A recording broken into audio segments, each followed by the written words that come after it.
mindset is very clear. We don't celebrate, we own. For others, we play a big fanfare. But our drums don't beat at home. All the training Calypsonians, we revere and contemplate. Like Sparrow, Chucky, and Gypsy, we are quick to celebrate. But for we very own warriors, we just prefer instead to commemorate them after they're dead. No, don't wait to show we care about invader. Don't wait to show we appreciate Viper. Don't wait to show how much we love destroyer. We wait too late to do it for observer. So give them their flowers now, pay them their tributes now, before them down in the ground, sing their praises all now. So give them their flowers now, give them accolades now, before them down in the ground, show your gratitude now. Don't wait, before it's too late. Ah, yeah. Get it. Limbo for me. Ah, yeah.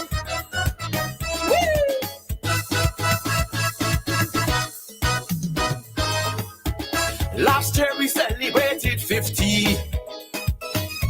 What an honor to reach that age. Calypso in honor of her glory, still holding the center stage. Yet no one sees the importance of a Calypso Hall of Fame. We prefer to put the legends in the Nobody Hall of Shame. I say give stalwarts their honor with the pomp and pageantry. Stop waiting for a eulogy.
Guardians of our heritage, firm craftsmen of our faith. Oh my goodness. Good evening, ladies and gentlemen. Good evening, the Caribbean. Good evening, the world. And I forgot the most important place. Good evening, Barbados. That's where we are coming to you live from. Tonight is an amazing night. Oh my Lord. I tell you, I mean, we've just finished, literally just got in the house from the motorcade, the prayer drive and motorcade, and let me tell you, that was so powerful. Anybody on that was at the motorcade? Let me see a thumbs up if you were at the motorcade. Good evening again to every single one of you. Hoping that you had a fantastic Sunday. Hoping that you had a great time today. Had some good Sunday dinner. Doesn't matter what it is. Once you bless it and you eat it, it's wonderful. All right, all right. Well, let me just go ahead and welcome Miss Monica Ince. Monica, how are you? Monica says, good evening, loyal opposition. Blessings to all. Monica, thank you. Judy Judds, I saw you at the motorcade, Judy. You got home already? Good evening, Judy. Good evening, Queen D. And Queen D says, I've liked and shared. And let me tell you, we have a great lineup for you tonight, everybody. Tonight, Maxine McLean is back. She's feeling much better. She's on tonight. She's coming up very early this evening. Maxine McLean is coming on. And we also have Mr. Glenn Murray, the youngest of us all. And he will be on as well. And then Theory Gittins is coming on with a powerful session later in the night. And then we're going to be open for you to call in. Because, you know, after that session that we had on Friday, who remember this session of Flo Joe? You remember that session on Friday? How about Matthew Brown? You remember that session on Friday? Oh my goodness, Jefferson. All who missed, if you missed class on Friday, let me tell you, you missed it. You really missed it.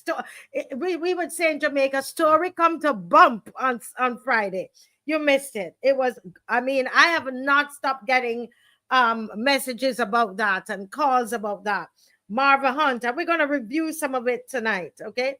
Angela Humble, Tim T. Ward, Sir Alfred Benjamin, Lori Bob, Marcia Miller already said she like and share.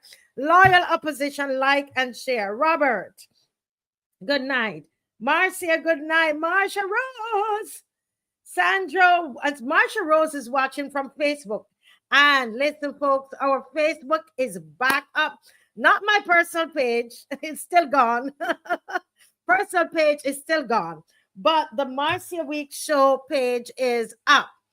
Okay, it's meaning that I'm going live from there now. We found another method. We're not going to say it on air, so they trigger out our thing and trying to make a mess us up.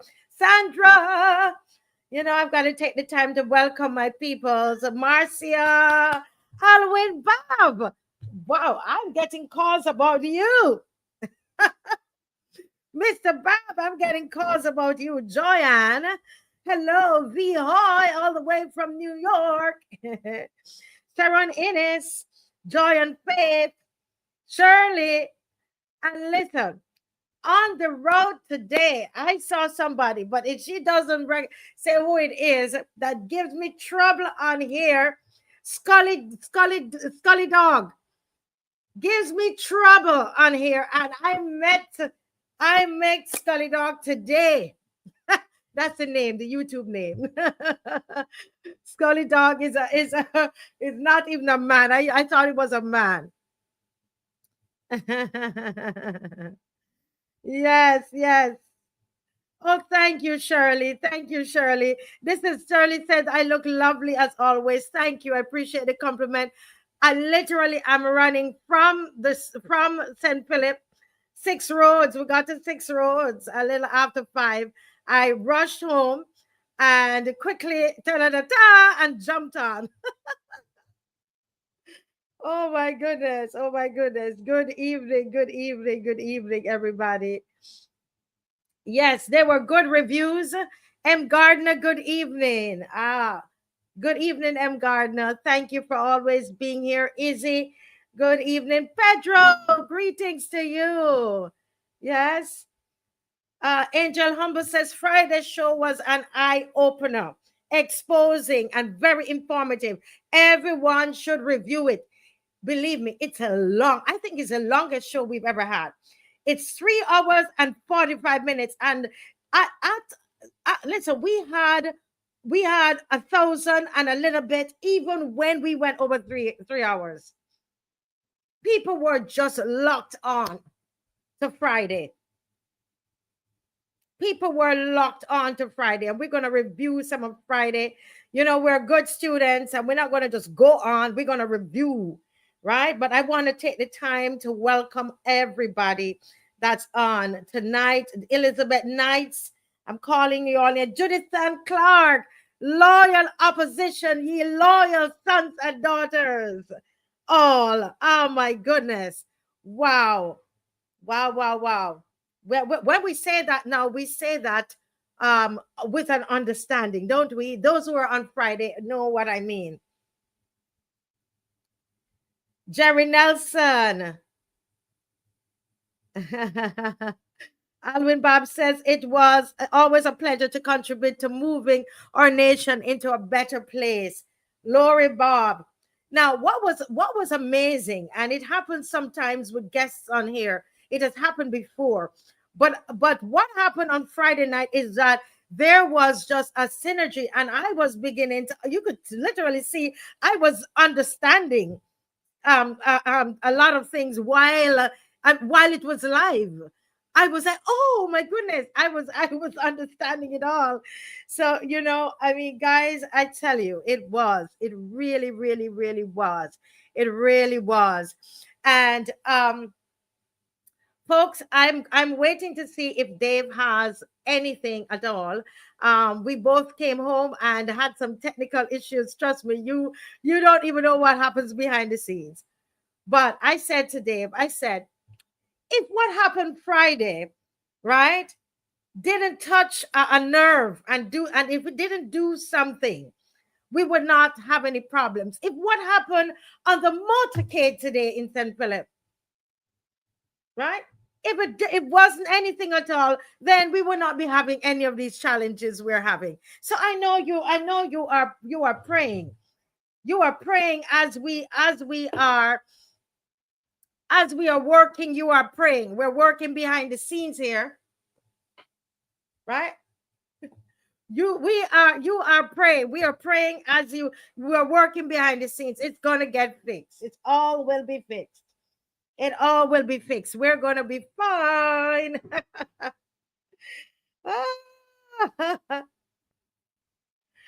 Yes. Listen, anybody up there praying? Who is praying for the show tonight? Who is praying for the show tonight? Yes, Dave's presence was missed, and whatever the enemy whatever they're trying to happen now it's affecting him again. But okay, Black Cooley said that they were there. Who else was there? Angel Humble was there. Okay, always M. Gardner. Yes. But we've got to review. We have to do some review. John Clark from Toronto. That's T.O. is Toronto. Good night, loyal opposition and loyal sons and daughters. Yes. And you know who always say loyal sons and daughters all? Mrs. Corbin. She's always saying that. Always. So we're still trying to get ourselves organized here. But we're gonna get through. We are getting through here tonight, believe it or not. You know, we're fighters, and we're gonna get through. Gonna get through it all here tonight. Now, folks, who can tell me one thing that they learned on Friday or was reminded of? It could be something that you just got that revelation, light, illumination happened. Okay? Can anybody put anything on tonight? One thing. Put one thing. We're going to do a review before our first guests come on. Lori Bob said they love every night of this show. You pray for us, Lori Bob? Do you pray for us? Oh, Pedro said a new flag? Okay, Pedro, talk about the new flag. What did you learn about the new flag? A new flag. Okay. And while you do that, anybody else, anything else that you learned?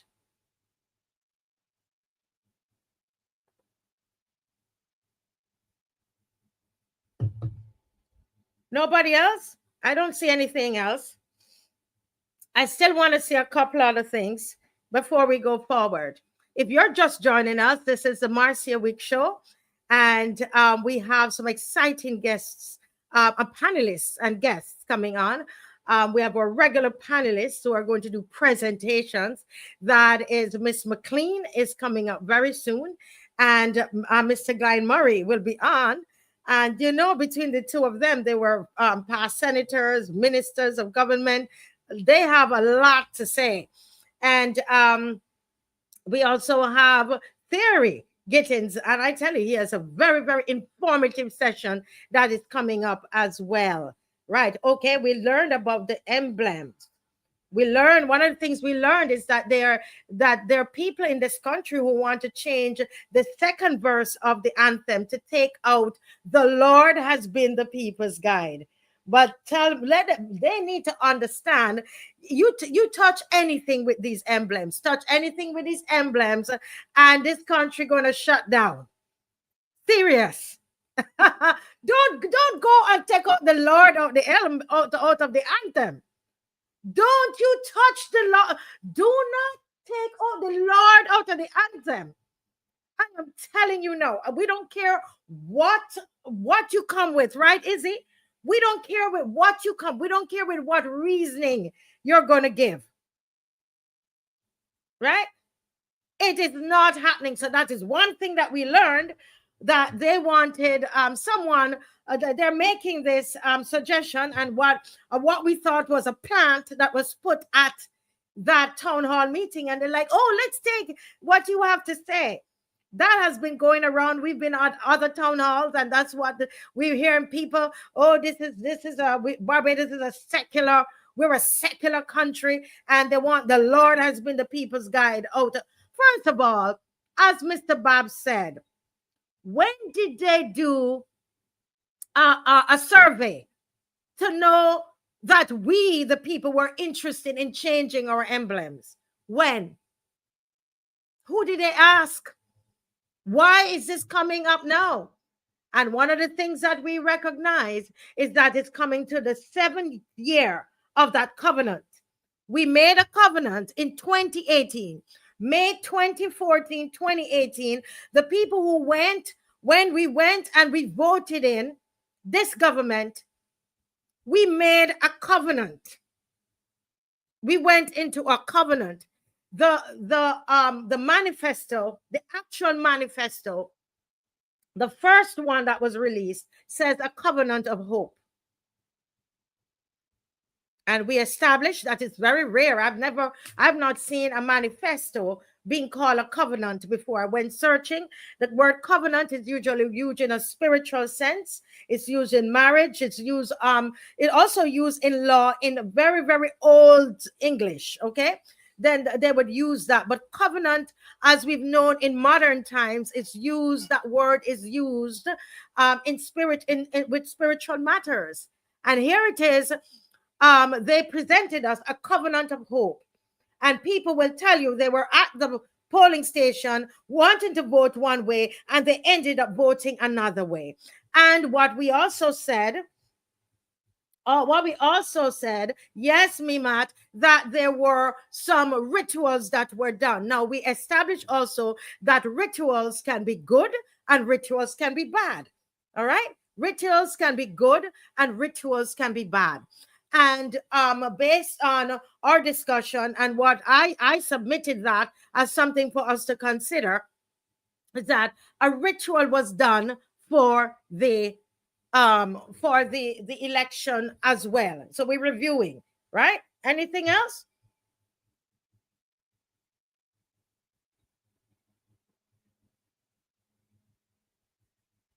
Yes, somebody said that they recognize that a lot of people know the power of Psalm 91. And that is important, that as we're talking about all of these things, these spiritual entanglements that we are presenting, that is could be an answer to what a reason, or one of the reasons. We should say that in all fairness, because it's not the only, but we believe that it's at the root of it. Okay. It's right. Yes, we are. We are. Yes, reminded of the spiritual wickedness in high places, the bearing of the flag, and the different incidents in Barbados. And so the flag was lowered. I will say lowered. I'm not saying that it was buried, because I was told by someone in foreign affairs that it was taken out. So I don't know.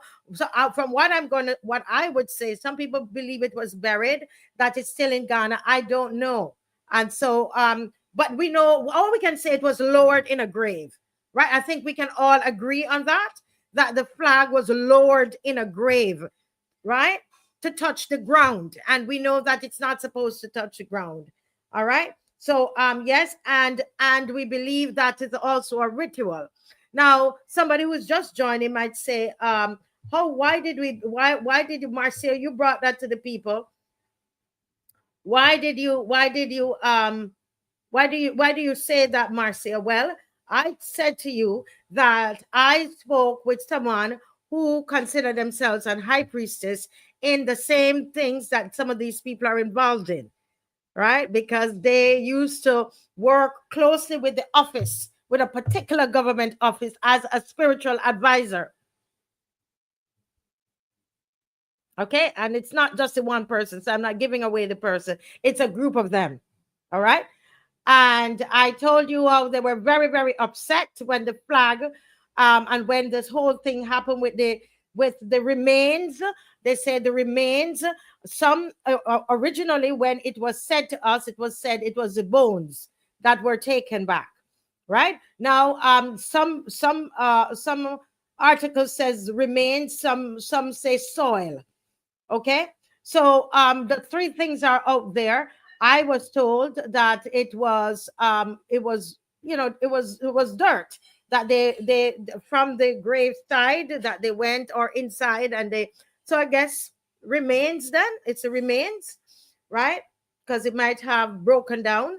And so that community, that particular community, and I don't want to call the name of that community, were very upset, because they believe the ancestors were disturbed, and without the right spiritual protocol according to their religion. Following? And so they are the ones who said to me that it was a ritual.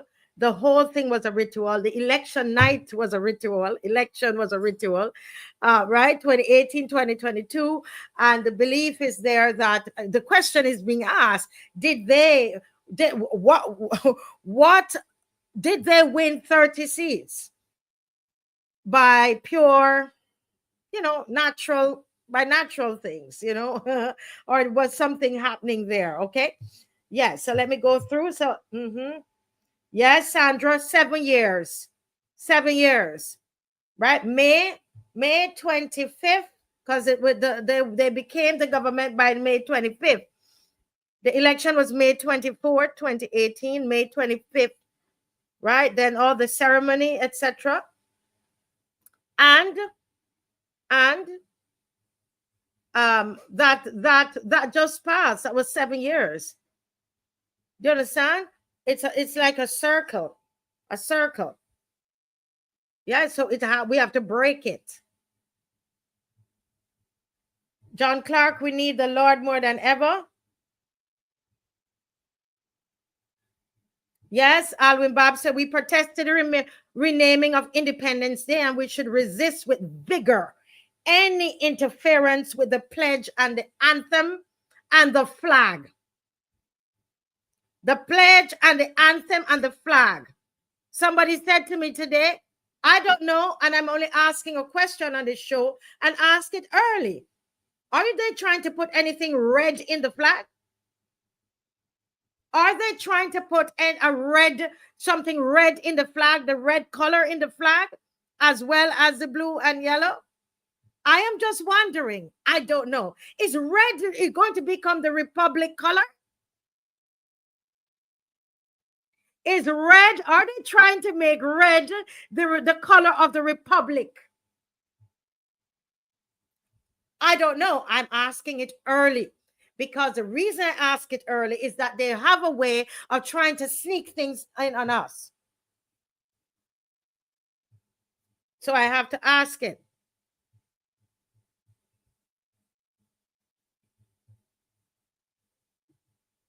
Yes? Anything else?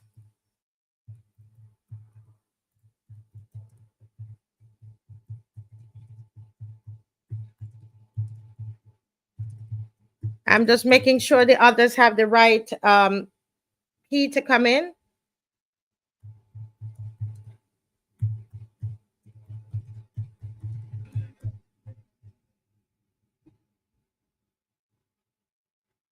Anything else?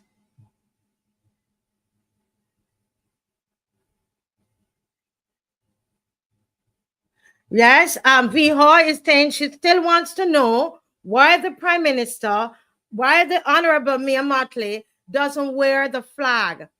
If you go back and you look at the first Independence Day that we have after we became a republic, she was dressed in a beautiful, I thought it was a beautiful dress. People that I thought she was beautiful. It was mainly white and a little blue and yellow was on it.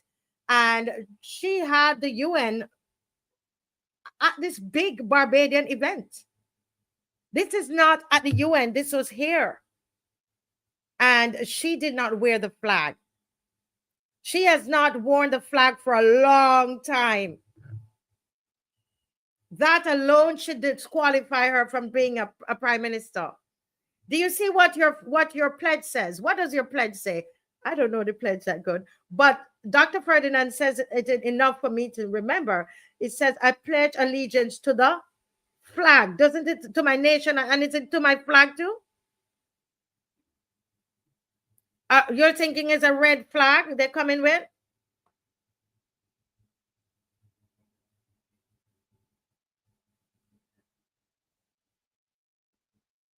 Huh? Yes, Eugene, the mystery surrounding the disappearance of the artifacts. It says, I pledge allegiance to my country, Barbados, and to my flag. Prime Minister Mia Mottley, do you pledge allegiance to the flag of Barbados?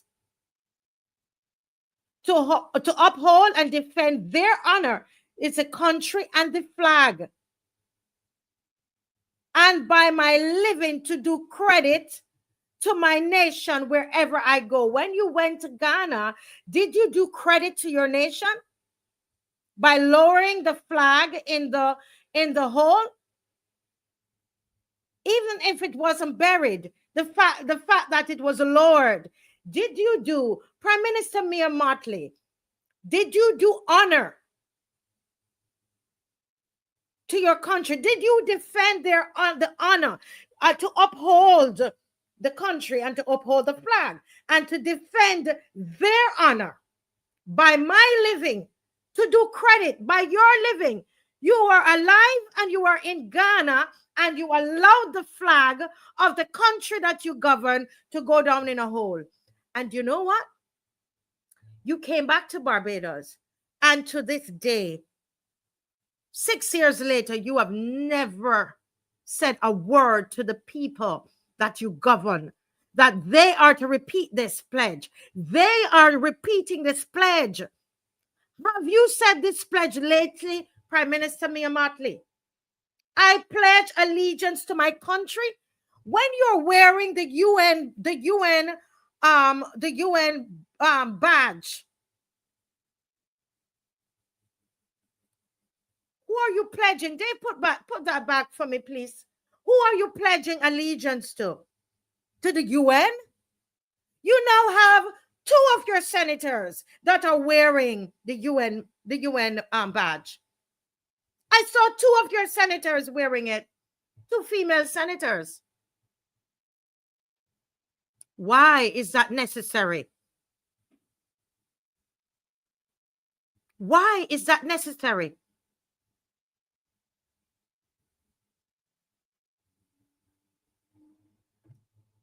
I ask you the question.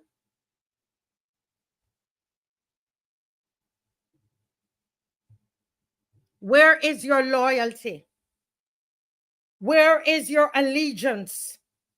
I have to ask you that. Because I don't see you with it at the UN, with all the nations. Come on, we want our flag there at the UN. We want when you stand there at the podium to give your big speeches.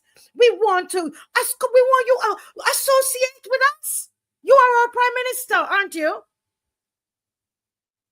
And what I'm saying, I'm not making it up. Go back and look at the videos at the UN.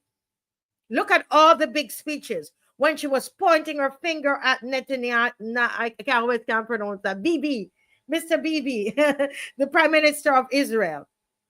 Sit there. You think we're lying? Look at it right there, because some of you love to tell me that I'm making up stories. That's what they try to tell our people, that I make up stories. But look, you see what she has on her, that's her right breast, right? No, her left breast. That's where the flag's supposed to be there. And I will never stop asking that question.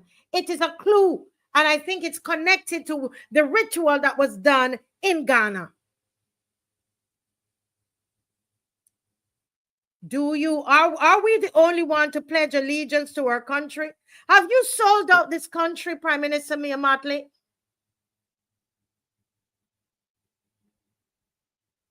I say you've discredited yourself. You basically disqualify yourself from being the prime minister of this country. You have disqualified yourself based on this pledge. You have disqualified yourself.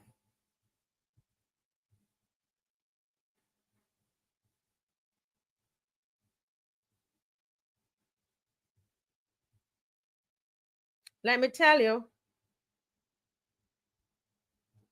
Now, I started with the artifacts.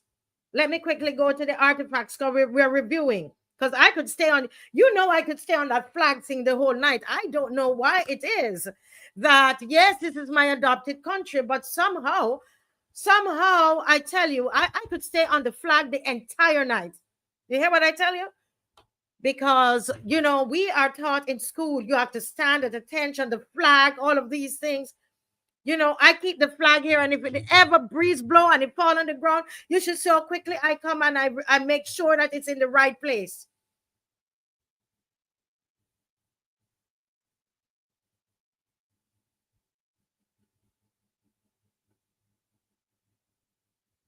And if you're a Barbadian and you're not asking these questions, I tell you, something is wrong. You have pledged allegiance to something else, and it's not this country. Your allegiance is not with the country and with the flag. If you're going to say that it is petty, then don't repeat the pledge of this country.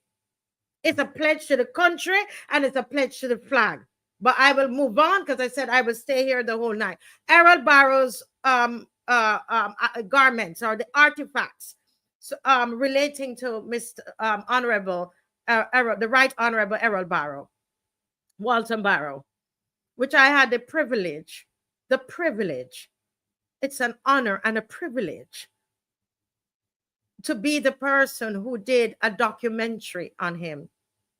And as far as I know, I don't know of any other of our Caribbean leaders within that time who they have a documentary, an entire documentary that has won international awards, that is in schools in Canada. There are libraries with Errol Barrow, the Errol Barrow movie there.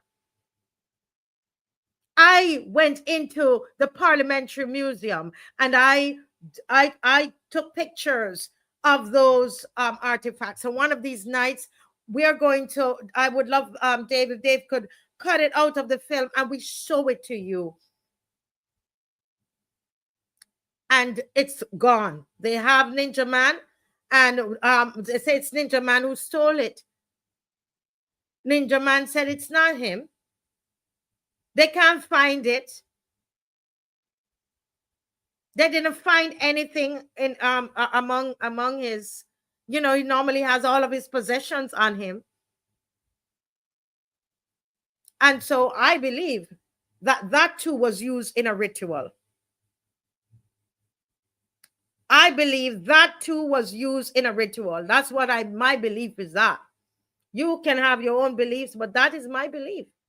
That too was used in a ritual to ensure that the legacy of Barrow is wiped from our memory, and that we now celebrate the Prime Minister, Mia Mottley. Straight up, that's my belief.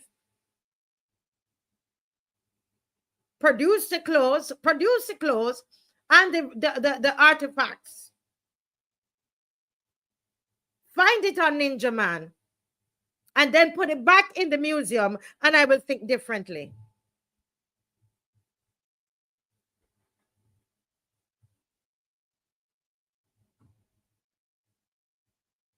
It is total disrespect to Barbados. Right? Somebody writes here, it is clear that this PM wants to create a legacy for herself, erasing all things associated with the Right Honorable Errol Walton Barrow. They even removed his artifacts and blamed it on a street character. We don't know the particular person or persons who did it. But could it be that it's also not used in a ritual?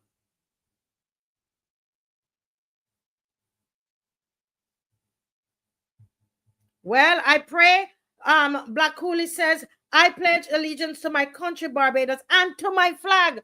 So when they are ready with the stupidness that they're about these emblems, they're having town hall on emblems. Let me tell you something. They should not even be allowed to have another town hall, because we never asked for it. Nobody asked for it. What we're asking is to be safe in this country. So in the middle of us skipping from gunshots, they are decide that they are going to give us something we didn't ask for. We must leave our nice safe homes, go out there to skip and run from and hide from gunshots to talk about emblems. We told you that we wanted emblems changed.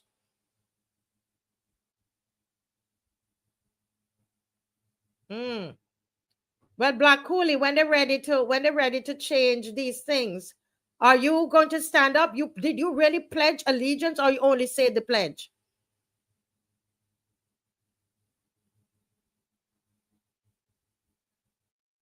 Yes, Sandra. Oh, you were there, Sandra. Sandra said that she saw the film in Toronto when Alex Waite, God bless his soul, was alive, and it was packed that night. Very inspiring film. Yes, it was packed. We were shocked when so many people came out to to see that film.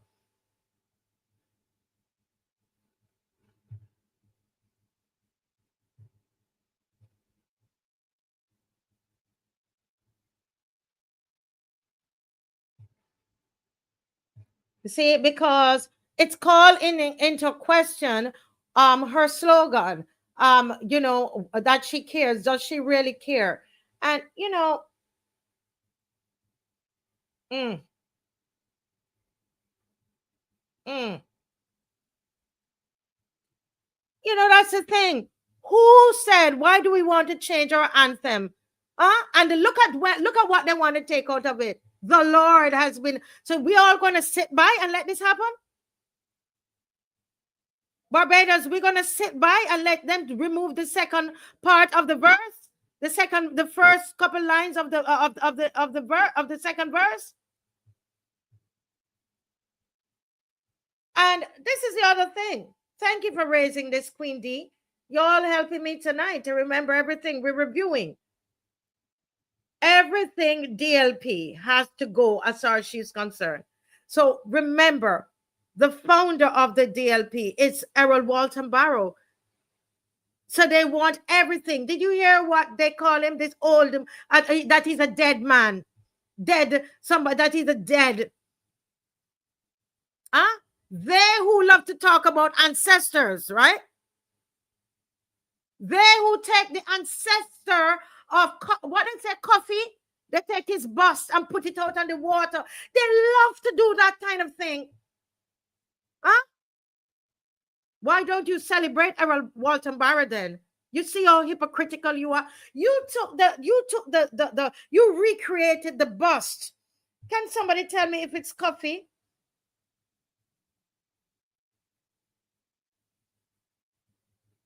Huh?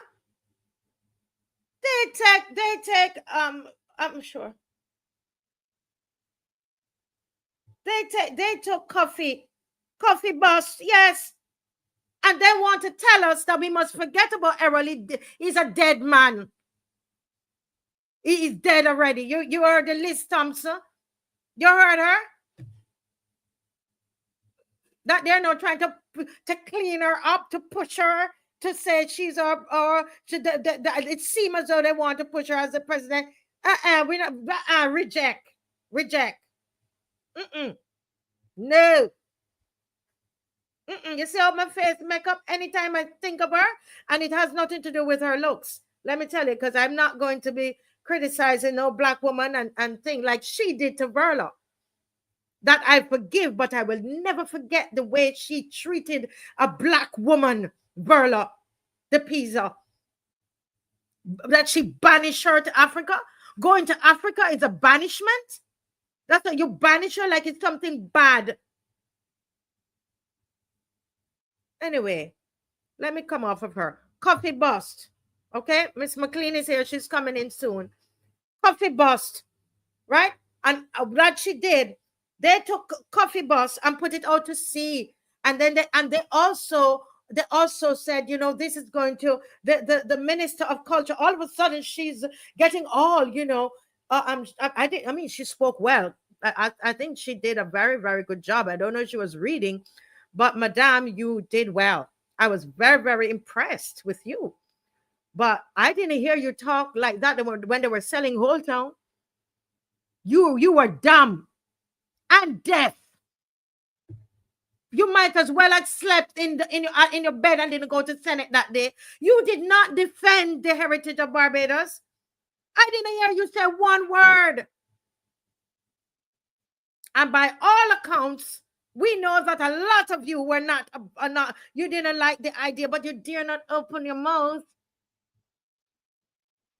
But you dare, she getting all into her feelings about this bus that they're putting out to sea. But we must dash away Errol Barrow. You have to destroy his, because we have to blame you because you're in government and you allow, if somebody even stole it, you allow the parliament to be open. For all and sundry to go in there, or was a setup? Was it a setup? But we must throw away Errol Barrow. But you go and recreate that you never see coffee in your life, but you make up coffee in your head and you decide you're gonna make a thing, right? And put him out to sea, and he's gonna flow back inside of here. But we must not talk about Errol Barrow. Well, I'm sorry for you. You lie tonight. All right. So you know what? It's 7:44, and Miss McLean is here because I tell you, when you come on to this country and all of these emblems and all what they're trying to do, I could talk the whole night. I tell you. So you know what? Let me Somebody said this drowning of coffee. No, somebody could have read this. Let me bring in Miss McLean here. Miss McLean laughing too. Listen, the drowning of coffee. I could then get up and decide I'm going to protest the drowning of coffee. You know, but that is funny. Good night, Miss McLean. Good night. Oh boy, I hope I don't have you laughing too much. Good night, madam. You're looking lovely. You're muted. You're muted. Hi, good evening to you, Marcy. I had to go and find something suitable to put on after I saw you. I take the cue from you, You so always look lovely, though. thank you. And I will try not to laugh too much because that may cause me to cough. And let me Right. Don't let laugh. me let me say to our folks in the loyal opposition. I hope you like my new. Well, no, I have a new voice, and that's Yes, yes, but it's not as bad as we can hear you. Mine was terrible, but I that's can right. hear you. So Don't laugh too much. I know that. the voice is not so bad as the cough that came with it. So Yeah. I will try not. I was just laughing at the drowning. But Marcia, I've been following the show even though I dared not come on out of respect to the audience or for the audience because I probably would have been interrupting my contributions with, I had whatever bug is going around. I suffer from what's called allergic rhinitis, and Sahara dust and all of these things tend to, but this is the first time I've had a case as bad as this in recent times. But I followed. What I started to say is that I've been following the show all the time, and I hope people do not trivialize the issues that you're putting there. And I'll focus particularly on the issue of trying to erase a legacy. And I say this directly to Mia Motley, Prime Minister of Barbados. Create your own legacy. The destruction of the legacy of Errol Barrow, whatever it is that will drive you to do that, because the evidence is there and more evidence will come. Whatever it is that is driving you to do that is coming from what I will describe in my words as a very sick place. Anybody who does not understand the value of adding to the history of its country or his or her country, especially when they have been given the role that she has been given, and will seek, as I said, rather to subtract rather than add, is sick. You cannot change, even if you erase. It may be erased in terms of physical symbols, emblems, but you cannot change history. And for somebody who walks around this world talking about being enlightened, and I talk to my friends across Africa, some of my former colleagues in the international arena, and they want to sing your praises, but at home, you are behaving the way you do. You're a total contradiction. A total contradiction. And you know what I want to talk about, Marcia, in my presentation? I call it deconstruct and pause. She has given us the word Yes. deconstruct and reconstruct, but hers is deconstruct and pause because she has not been able. Well, first of all, I will talk a little bit about what I feel deconstruction should be. Because deconstruction does not mean destruction. It means breaking down, not only in literal terms, but in figurative terms, where you analyze. And having broken it down, you analyze to determine, is this good, bad, or indifferent? And do I basically improve, retain, build on, but not destroy? You destroy the things that are evil. We need to destroy crime. We need to address problems. And so your mantra of deconstruct and reconstruct sounds good, as a lot of other things that you have used, because you are the queen of buzzwords, Prime Minister. And I'm not pulling any punches anymore. And I will say, well, I spent the last week many hours in bed. And when you step away from your daily routine, you get the opportunity, colleagues, to do some introspection, whether it's personal, whether it's professional, whether it is domestic, as in the case of your country, region. Thanks, Sandra. Whether you're looking outside at the region or you're looking globally. And I spent a lot of time thinking about this country, because I'll say this, and I may talk about a whole set of things, but forgive me, because really and truly I'm trying to share with you some of the things that really preoccupied me as I listened to this show, as I commiserated with people who lost loved ones, as we as Barbadians and me as a senior citizen come to terms with the fact that this country, or some people in this country, have changed so radically that they have no respect for the elderly. But you know what? I see parallels in these things. And so I want to bring that comment about respect for the elderly, and I would use the African term, the elders. And in the case of the elders, those who have gone on, and bring it back to where I started in relation to talking about the Prime Minister of Barbados, and what to all intents and purposes is becoming more and more evident that she has no respect for the contributions of one elder in particular and all who worked with him. And that elder is the Prime Minister, the first Prime Minister of Barbados, the right excellent Elroy Walton Barrow, founding father of this nation.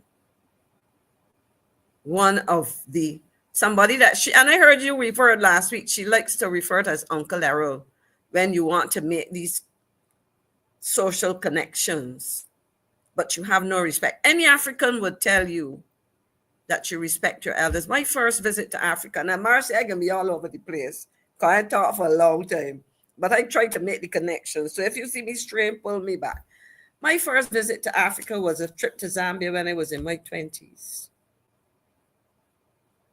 It was about 40 years ago, more than 40 years, 40 something years ago.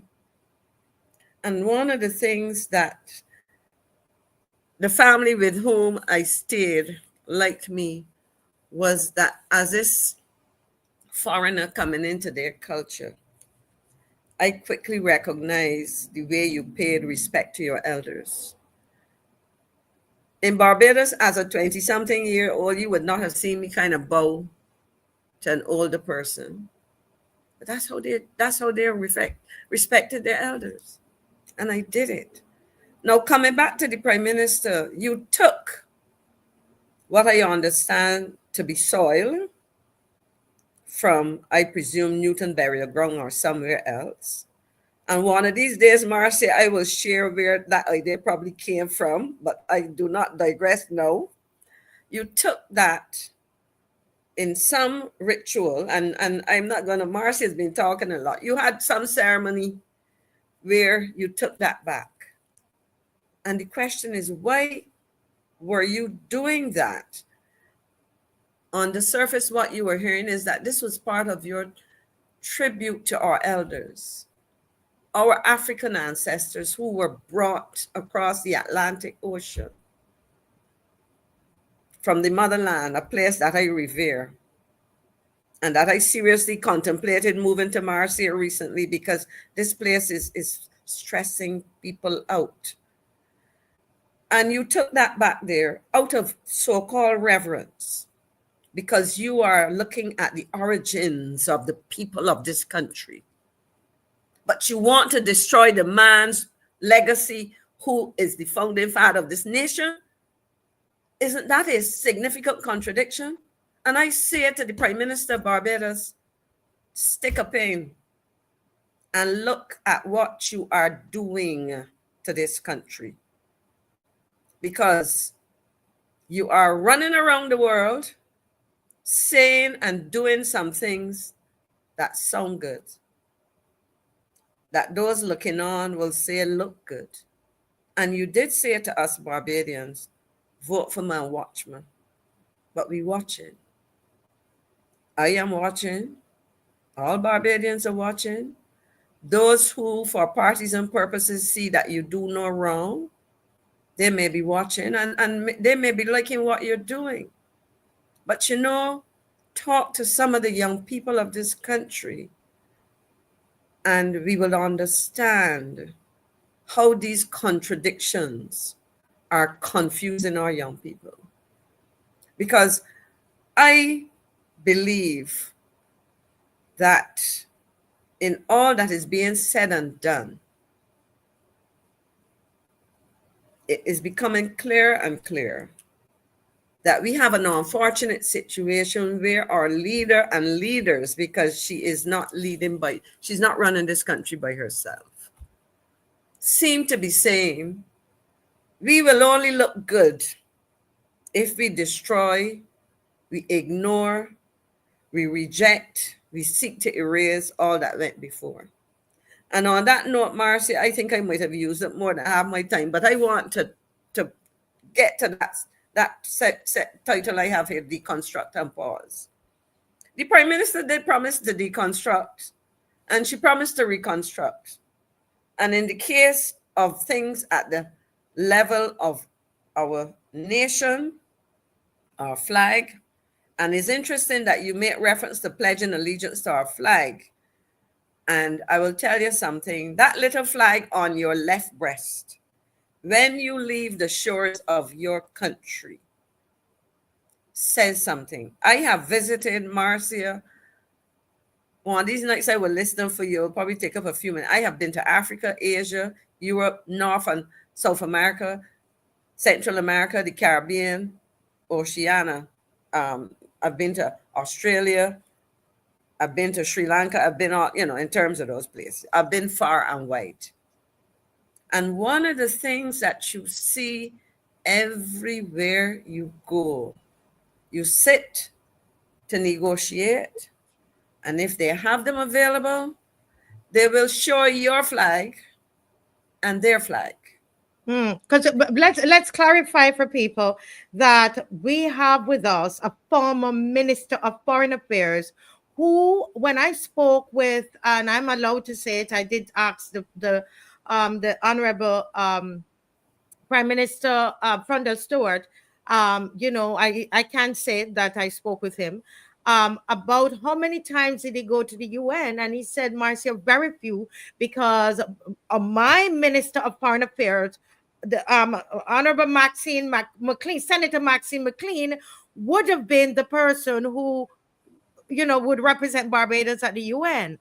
And she would have worn the flag. Would you have worn the flag, Miss McLean? Yeah, you actually had a picture of me addressing the General Assembly. I know, but I'm just asking you to let them hear. Yeah, I know you wear the flag, and it is a standard. It is a standard practice. In fact, tonight I was smiling because I remember once somebody asked me if they could have my flag, and I said to them, "Sorry, I will have to get one for you because this is the only one I have on me." And if I give it to you, I won't be wearing any flag, And it's a tradition, but remember, in our pledge, we pledge allegiance to the country and to our flag. Yes. To hold and defend their honor, and by your living to do whatever. So my point is, it is an honor to wear it.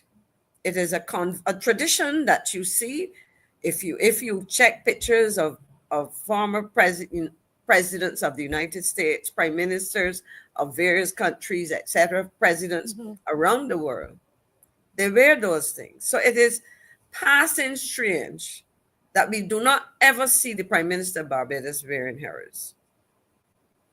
And it is strange, and it may seem a little thing, but the point is, whenever you go somewhere, if the people do not recognize the flag, they ask you, what country are you representing?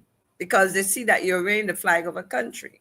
So I think, Marcia, that what really and truly, as I was saying, when we look at all of this, that perhaps the promise to deconstruct and reconstruct are probably part of a much bigger picture than some people understand it to be.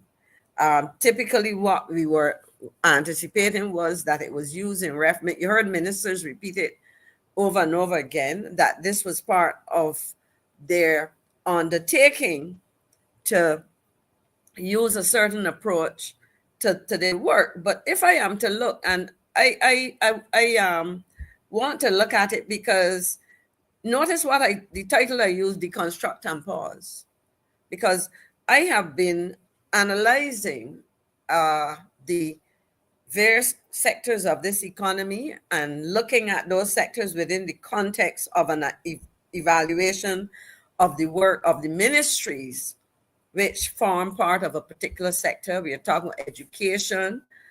And if I use education tonight, and David asked if I had anything that I might wanted played. And there's a clip, Marcia, if I would like to have it played quickly, because it's going to form the basis of a conversation, which I will start, because you will tell me how long I have to go. But it will form part of a conversation, a continuing conversation that I want to have with Barbadians.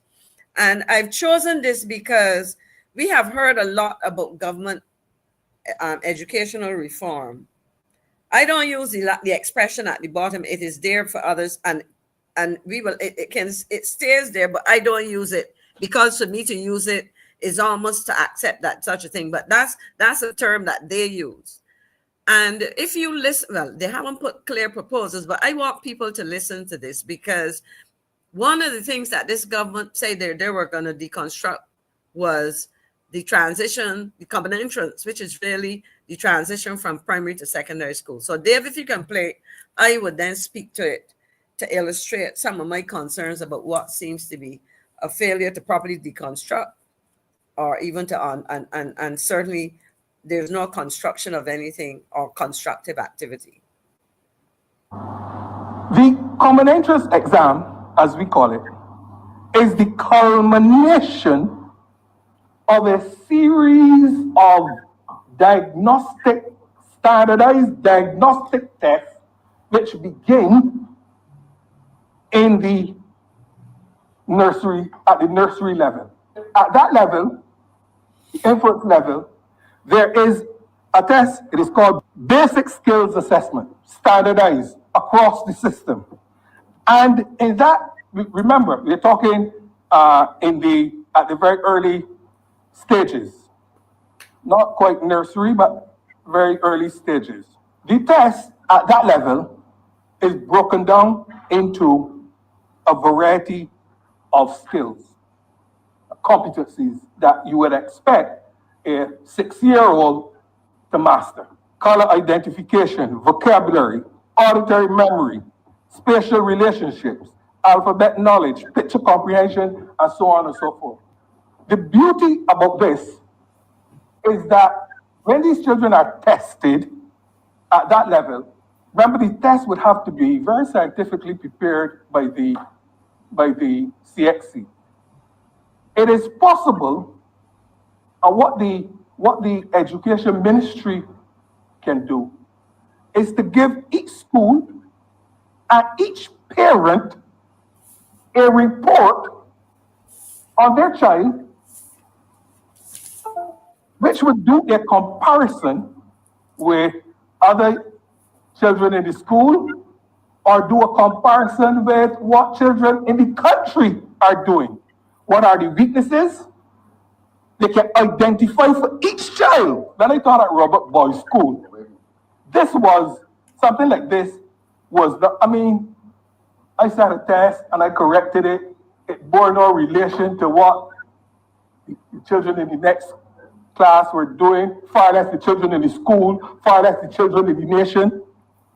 And no report of that nature went on to. So then, at the next level, there is the criterion reference test as the children go on. Class 1, a similar diagnostic exam, mathematics and language arts. Later on, they're taking science and social studies. But at that stage, and again, a report goes home to the parent, a report comes to the school for those children at age 6, identifying their areas of strengths and the areas of weakness. Remember, I'm saying This is part of a continuum leading up to. There's a diagnostic process leading up to this thing called the Common Entrance Exam, which, remember, is designed by the Caribbean Examinations Council, whose registrar is a current registrar is a Bajan from the Women St. Peter. Okay, I think the Ministry of Education is in a position to post every parent. Once upon a time, the schools used to distribute the results of these standardized tests. The Ministry of Education now sends to each parent a report on the performance, the strengths and the weaknesses. Each school has such a report. Remember, I said it's diagnostic. CXC and the ministry organizes area meetings for the principals, where they go through in detail the performance of the students. Who is weak in what area? What areas do we need to emphasize? I have here one of these criterion reference tests, a report. Okay, thanks very much. And Marcia and members of the loyal opposition, I took time to play that because a couple of things should jump out at you and certainly jumped out at me. We talk about the common entrance exam as something that is, for some people, that is seen as highly problematic because we feel that it is unfair to some students, etc. But what I think is very critical is to ask yourself, when we are looking to deconstruct something, we have to break it down and understand. I suspect that for many people, this is the first time that they have heard an explanation of the process of trying to evaluate early childhood performance, students during the early childhood period, from nursery, let's say from 4 to 10, before they get to the common entrance exam. In terms of a series of diagnostic tests, the first question that I would ask, when is that, first of all, let's look at the current, is that exercise or those exercises, are they still taking place? Our students, are the children in our primary and nursery school, nursery and primary schools still being given these diagnostic tests? One. Secondly, if these tests are being administered, what happens with the information generated? Remember that these tests are intended to identify weaknesses, strengths, need for remedial work, etc., allowing teachers and parents to understand where their children are in terms of the expected areas of academic development and related areas of development as a child. So the first question I asked to the Ministry of Education, are they doing these?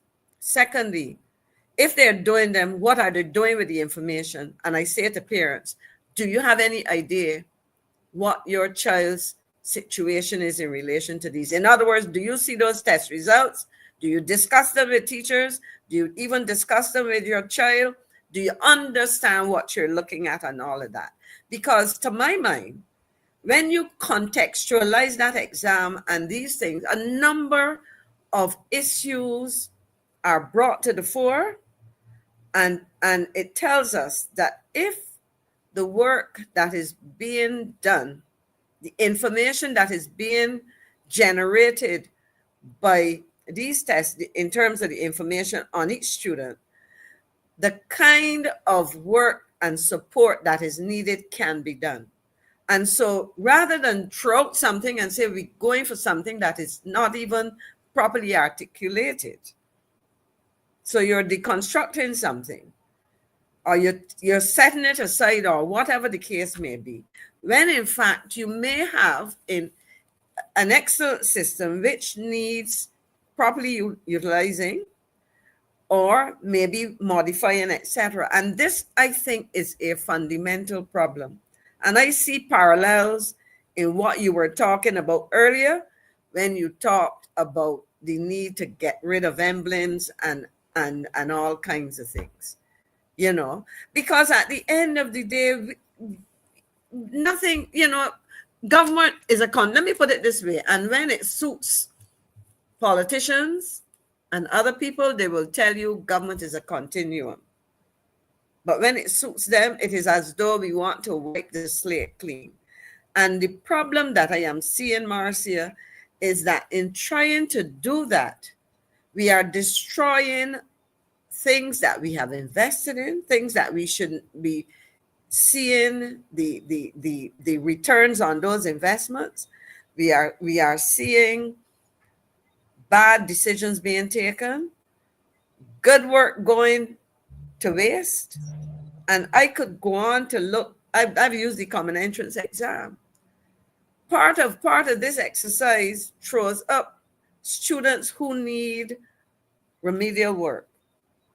Part of this exercise also probably highlights the reasons why, or at least it points decision makers, policy makers, and parents in the direction of looking to see what's happening with their children in a way that they are able to do remedial work. We had an initiative created, I'm trying to remember the name, it was something academy. It was located at Erdeston. I remember when the school that was there was closed, was physically moved and so on. And it was intended to address the needs of children with behavioral problems from primary and secondary school. And I've spoken about it here previously, but I can talk about it again. And a lot of effort was made to get that system working, utilizing existing resources, because back in between 2008 and 18, money was tight. We all know that. But this program was put in place. Teachers who were trained were pulled from various places to work in that. They were exposed to, programs elsewhere, etc. And then the program get parked. And we come back with something and behave as if we never had it, which was a waste of resources. So Marcia, as I listened to you, and as I sat down, as I said, over the last several days, and I observed everything that is happening, I recognize that we cannot continue as a country to allow the kind of wastage that we are seeing in the name of, somebody put it there, of legacy building. Mm-hmm. In a negative way. Legacy building, and I said before, is supposed to be additive. It's not supposed to subtract. It's not supposed to take away from. But what we are doing, we're looking to cancel, to cancel out what existed. You may do that in your mind, and you may do that in the minds of those who you refuse to educate about the truth.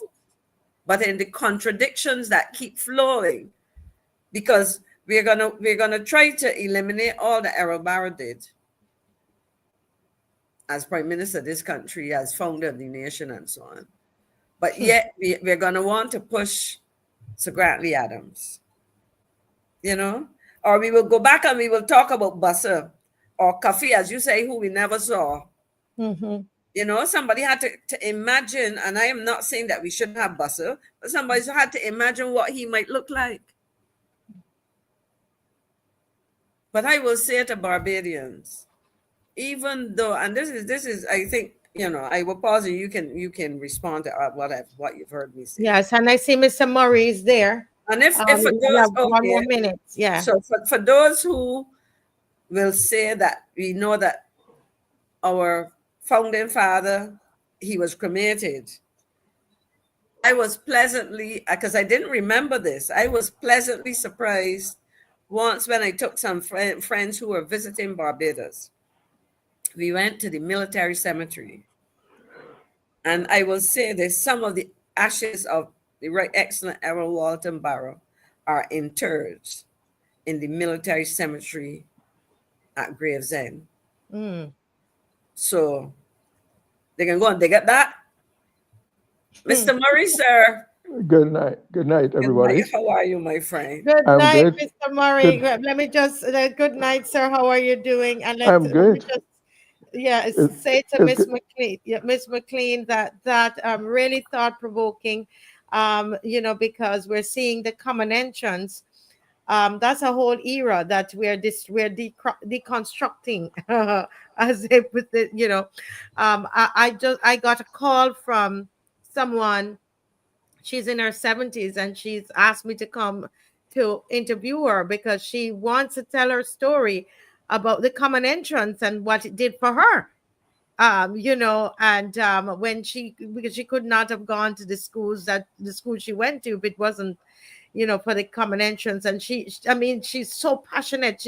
I promised her, I said, yes, ma'am, I'll come and interview you about that. It's so important, it's interesting. But I wanted to say that before we move into the next segment. Thank you, Mr. Murray, for joining us. Good night. You're looking wonderful. Thank you very much. Almost as wonderful as Maxine, I hope. I can lay you my dress, No, it's okay. It's okay. You don't get carried away. It's just but I was hoping to hear your sick voice, because when it's like that, it sounds huskier and sexier. So I was hoping you would have brought it back to itself. So I think I should move on, probably. Yes, you move on. Listen, I know that person that put that give you that shirt to wear. She's in another room, so don't come on here. Good night. Miss McLean is laughing so hard. I don't know why. That I think you need to go drink some Buckley's and come back. I will. No, it's a pleasure to be here. And before I get into my topic proper, which is brutal funeral home killing, shooting confirms new nature of crime in Barbados. But before I do that, I think that last time I did not have enough time to do it, but I want to pay compliments to Professor Velma Newton for her act of resigning and publicizing it.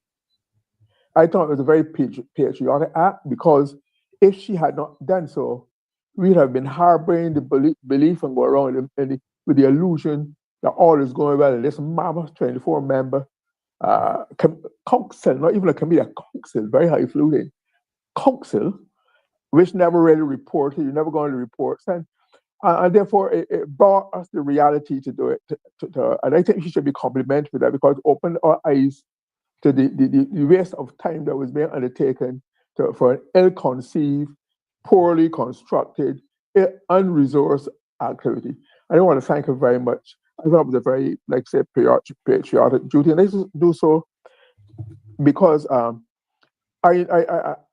she admitted that she wanted to do it because Home John beat first, but then she gave it when she was not satisfied with the functioning, etc., and the lack of resources, etc., for the council. But I think what she has done has made us take a fresh guard on this whole matter. Now, let me say that the reason why I think she resigned the way she did, and she resigned, she was supposed to have attended a meeting on the Wednesday, but the meeting was told by someone who was there at the meeting that she couldn't come because she was busy performing grandmotherly duty. All right, but to me, I didn't buy that, because and then there came the letters. I think there was I think somebody was fudging and trying to pass it off as I think when it was not. I don't think that was the accurate account when you compare or put it against what happened and the content of the letter. But it is, I know from dealing with these things that people often tell you it's very difficult.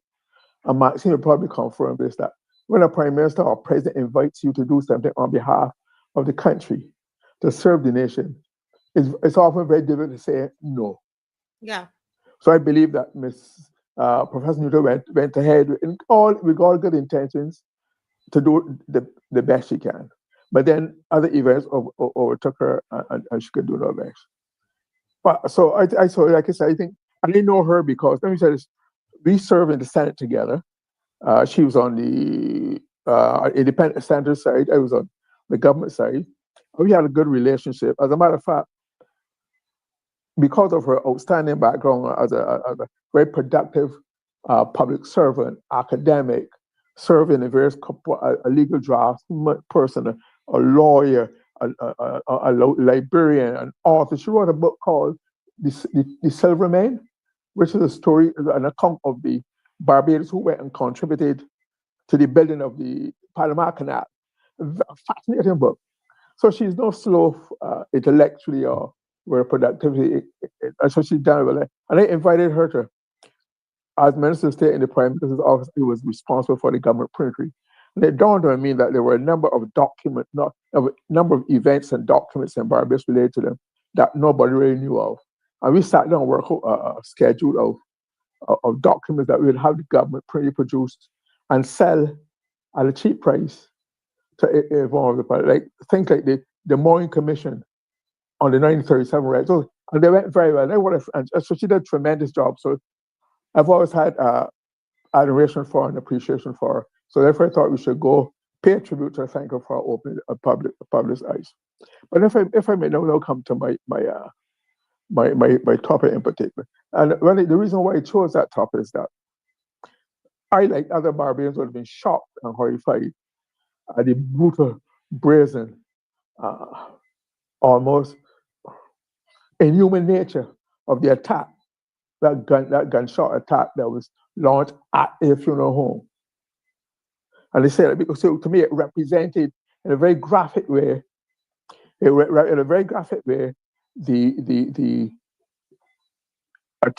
drastic change in the nature of crime in Barbados. This one in particular that is dominating, this brutal, brazen, callous, uncaring attack on people's and their lives and their property and whatnot.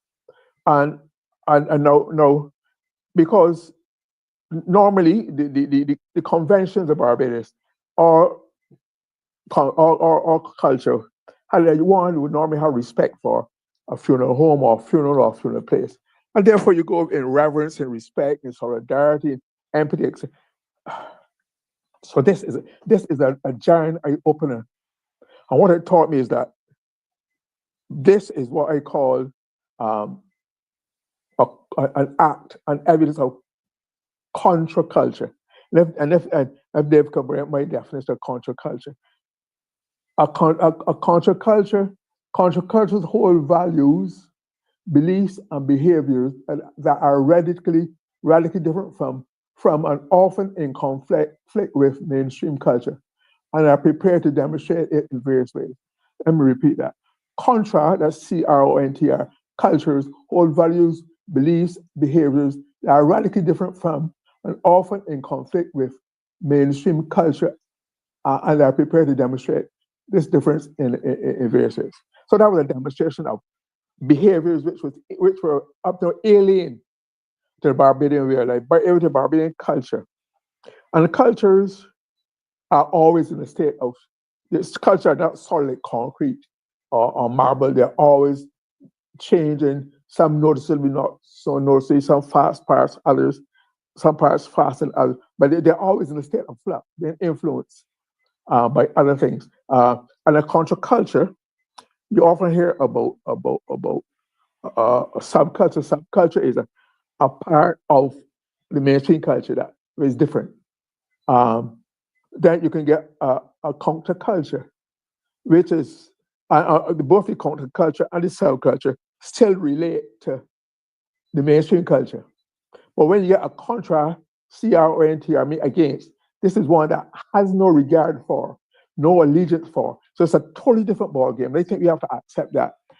For example, the Rastafari community could result as a counterculture because it offers things, they want to change, offer something different, but they're basically instead operating within the general framework of the Barbadian society. So so this contraculture, and contracultures are evidence of drastic changes in the Barbadian society that are probably not fully realized. because a counterculture has to demonstrate its hostility against the mainstream culture. And it does so by behaving in ways that would offend you or me, but today, that is their natural way of life. And cultures are always born and mixing and borrowing. They have, for one, they call it acculturation, where you borrow, you lend, you appropriate. So they're always interchanging. But Barbados traditionally, culture has been, traditionally we have been heavily influenced by European culture of the past, the African, by North America, and in most recent times, the North American culture. And very often, some of the worst aspects of North American culture, the ghetto culture, the gangsterism, whatnot. I think we are seeing that now manifested. Because if you watch movies or videos, you see gangs and the culture of this kind of brutality is often exhibited as part of how they impose what they call discipline. Because they're so brutal, the only thing that they respect is force and brutality too. And that regard, I want to use the opportunity to also congratulate the police force for the report I saw on the news tonight, where the commissioner of police himself, and I want to thank them for that, were coming, not public relations officer or some junior, to the Barbadian public about the success they had in seizing weapons and also arresting person. He reported to the nation. That is something I would like to see on a regular basis. So bring the public so they know you're not only acting, they'll be encouraged by the results, and they'll see that you're really getting results for your efforts, and that and also have to put a dent in the public perception that something is holding you back, something or someone or some forces have been preventing you from doing what you want to do. That is a very strong perception and belief in Barbadian society. So I want to congratulate them and compliment them, and we hope to see him stay on that stream, and we see more of it as we go along. But the counterculture, as part of the social change, because society always change, like I say, the counterculture, so you can get a change. And there's also something called, let me further explain to you the counterculture. Alienation is when people feel disconnected from the main society. That's a popular, if you're alienated, you're not connected. But then there's one called anomy, which is represented in the country, where anomy, which has no regard, no collection, with no use of the mainstream culture, wants to set its own way of life. So I think this brutal shooting is a clear evidence of that, and it's something that we must pay attention to, because, and I feel that the police have to answer these kind of actions with the strength and the power that they have. They have to have all the resources and use them. Otherwise, the public will continue to cower in fear in their room. I have friends both male and female, who now want to get home by 4:30. Not even when it's getting 4:35, they want to be home because they are so scared of what's happening. And because of the counterculture, where they do not have any respect for time, place, person, or event, they are likely to perform in the first days anywhere, anytime, and as you would have seen at a funeral, a viewing of a body at a funeral. So that also is an eye-opener for us. And I think we have to see it as part of the change. But we talk about going back to community. We talk about going back to the church and involving the church. But the church has been often castigated for failing the society and not living up to its duty. But the church is performing to me its continuing duty as one of the pillars in social pillars in society, like education, the church, etc. But the thing is that society has changed. The role, there was a time when people were less, and this is not only to Barbados, common all over the world. As soon as people become more educated, they challenge beliefs that they subscribe to in religion because of the analysis that comes with advocate for being open to other ideas and information. They challenge, they question, they want to know, they challenge orthodox beliefs. And in the past, the origins of, and mankind has, all over the world, has some, religion does a number of things, including trying to answer to the perennial question that exists in mankind. Where did it come from? Why am I here? What do I have to do here? Where am I going? That is what sociology, I say, the thing that the questions that religion seeks to answer. All religions seek to answer that in various forms, but those are the core things. So it's a universal activity that religions seem to do. But with education and with the common information, where at the time, mankind's origins and behavior used to be explained by superstition. The gods are angry. If they, rain be explained, if there is a clouds and thunder, the gods are angry. That is supposed to explain the rain, etc. Then there's philosophy. Then there's art that sought to expose in. Then history, and now it is science. But with this new education of science and the challenge to custom belief and practice and outlook, if this religion it's not that religion is not powerful.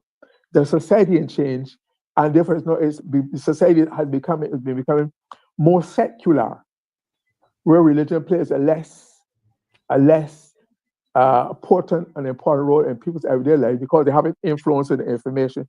You don't regard the priest now with the awe that existed in the 40s, 50s, maybe 60s, because most Barbadians are exposed now to at least tertiary education, up to university level or community college. So it's that different. So it's not that religion as an institution, as a function, a social function has failed.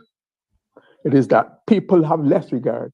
People are open to other influence. People are challenging and want to see a different way of life and behaves or whatnot. So to get people, so that the call for people to go back to Sunday school and church is not as easily done as people would think, because you have to restart. You have to find a way of reestablishing the importance and reverence and belief in religion into society again. And as I said, that apparently that unfortunately goes with the quote unquote development of the society, with the expansion of education and whatnot. And apart from that, there are certain changes that go in the society. You hear people talking about rekindling the community life. Community is a more intimate, closely knit behavior that comes among people who have a lot in common. I grew up in Spooners, and I grew up in the community because we all were at the same. We had the same way of life. We were going to the same school, so people respected, supported. The relationships were totally different. Where I live now for the last 40 years, I don't have a community because I come from a different background. Most people come, so you don't have the connections I want to create a community. You have an association, you might have a neighborhood relationship, but there's no community.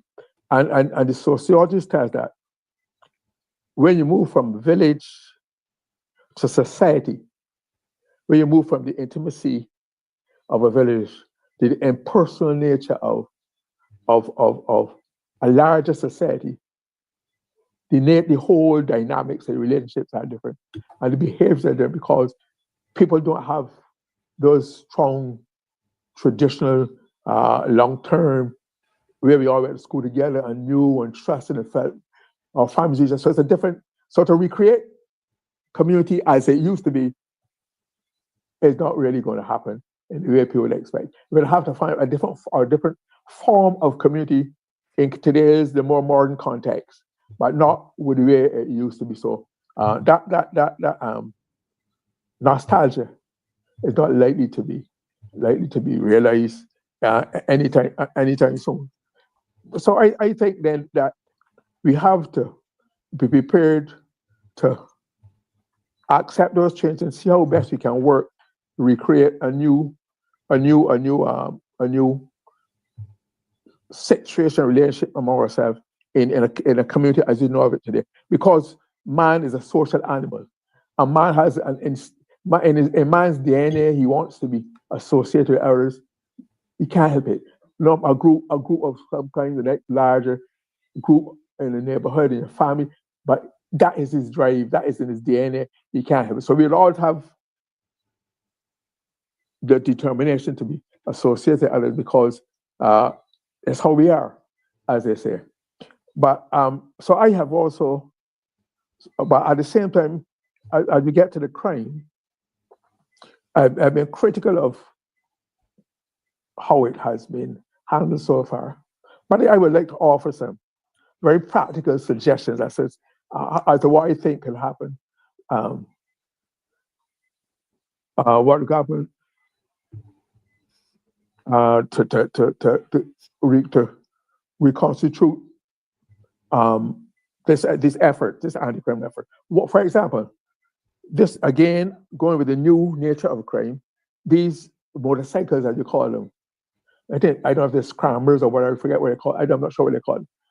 That the police had been seizing or whatever, which are used. There are now, if you watch the international trend and you watch movies and documents, you see that these type of motorcycles are now regarded as much of a modern tool of trade as a weapon, as a gun. They're flexible, they're small, you can maneuver and get through small spaces, evade police, whatsoever. So they're very useful. And I think rather than fooling us, I think the government should ban them. Ban them. Take them off the street.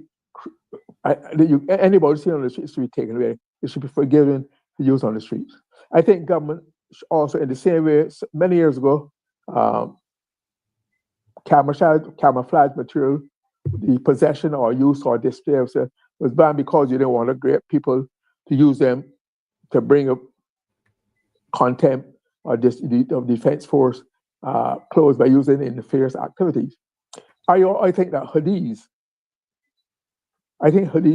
should be banned. There's no reason why anybody has to wear.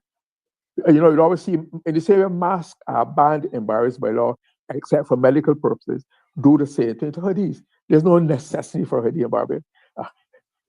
There really isn't. It's fashion out of North America again. I think they should be banned. They should be banned from wearing, from displaying for sale, etc. I think that would make life in the same. I think that you get more use out of that than even on tint, because they're more directly identified with the person, and it can make a difference to the tracking down and the arrest and prosecution of person. So I think that's the thing that we should do, and then I think we should also, I think in the same way that the government should remove VAT. People nowadays, every other person is talking about getting a camera, get a set of cameras around the house to at least give them some kind of idea, people who are approaching the house, or leave a record with anybody who might come loitering or trying to attempt getting help.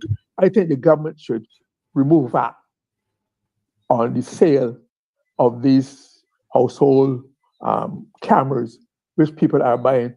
Make it easier and cheaper. The police can't be everywhere.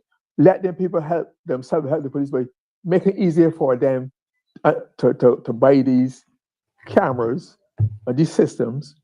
And I think that's a project that BART should be able to undertake and work in conjunction with some stores and make it so it makes it easier for people to get them installed and help protect themselves and take some of the pressure off the police, right? And I also think that I believe at number 6 I had regular crime updates by senior police officers, and tonight, like I said, the police did that on their own. I think at the same time, if you're going to ask the police to do it, I think Minister of Crime Prevention, Kurt Humphrey, who has been in the job, who has had the portfolio of crime prevention for 4 months, from the 25th of March, April, May, June, has not really any substantial statement. He should also be mandated.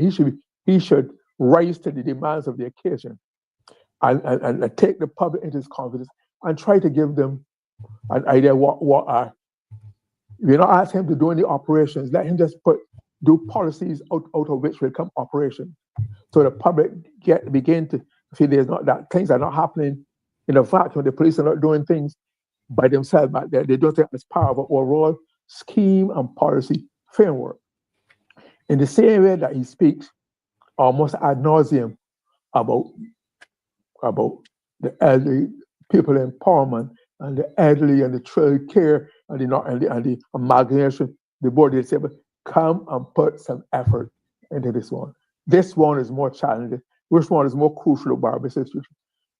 There's nobody who in Barbados would be against dealing with those vulnerable groups. I think every Barbadian would be inclined to want to do the best for it. So that is a given.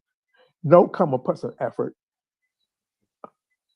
display some effort as a minister into the crime prevention. When Minister Corey Lane was there, we used to hear from him. How comes you're not hearing from him? We keep hearing Minister Lane still talking about all the great things being planned for the child care board, etc. He owes it to the people. I think he should. I would like to suggest that he does a ministerial statement from the House where he can set out in clear terms, not at a press conference, set out in clear terms what are his views, what are his plans, what he can tell us that all within the general realm of national security. But we would then have more confidence that will rebuild confidence and stability in the Barbadian society. And I think we. How much more time do I have? Maybe a couple more minutes. 3 more. 3 more, right? Okay. So I think he owes it to the country. The country should demand it. It should require it, right? If he's the leader, he has to lead from himself and ensure that he's supporting also publicly the work of the thing. I also, if I may make a quick, I basically finished. Let me use a minute to just make a comment on this whole question of symbols and flags and revision. It seems as though this government has a death wish, always stirring up the hornet's nest. That not necessary. There's people in Barbados are not concerned about symbols, and they want to revise. Talking about crime, cost of living, education, bad roads, those sort of things. So what would make them come up with this and call irritants and fretfulness about the Bible? You should leave these things alone, and when the time is right. It will evolve like other things in Barbadian society. So, but to undertake this now, this time, is just to rekindle all that confusion that has been existing about independence and republic. In fact, I think that for a government that give itself all the plaudits and accommodations to being the brightest and had all the answers, I still try to figure out how you can have 2021, 4 years after become a republic, we still don't have a republic constitution.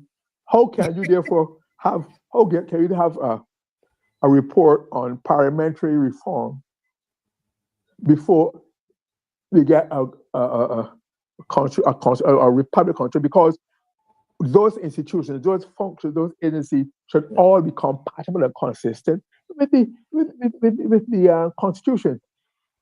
Yes. Otherwise, you mean you pass this act and then have to go and revise it again, because when you have the Constitution, you see there's conflict and whatnot. So I think they have to go back to the drawing table and bring us back and bring the society and deal with the priorities of society and not some. I really think the table of that. That has been that report has been wrong since June last year. I have a copy of it, and to do it now, I think it was a deflection, an attempt to distract. From I the crime situation. Totally agree. All right. Yeah, because I totally agree with you, because she wasn't even prepared to do it. When she went in, she was talking about other things. So, but Mr. Murray, again, another, you saw me making notes here. And I tell you, very interesting. I'm sorry I don't have time to talk to you about religion or the church, whether It's a contra culture, but don't answer now. We can always deal with that at the 9 o'clock time.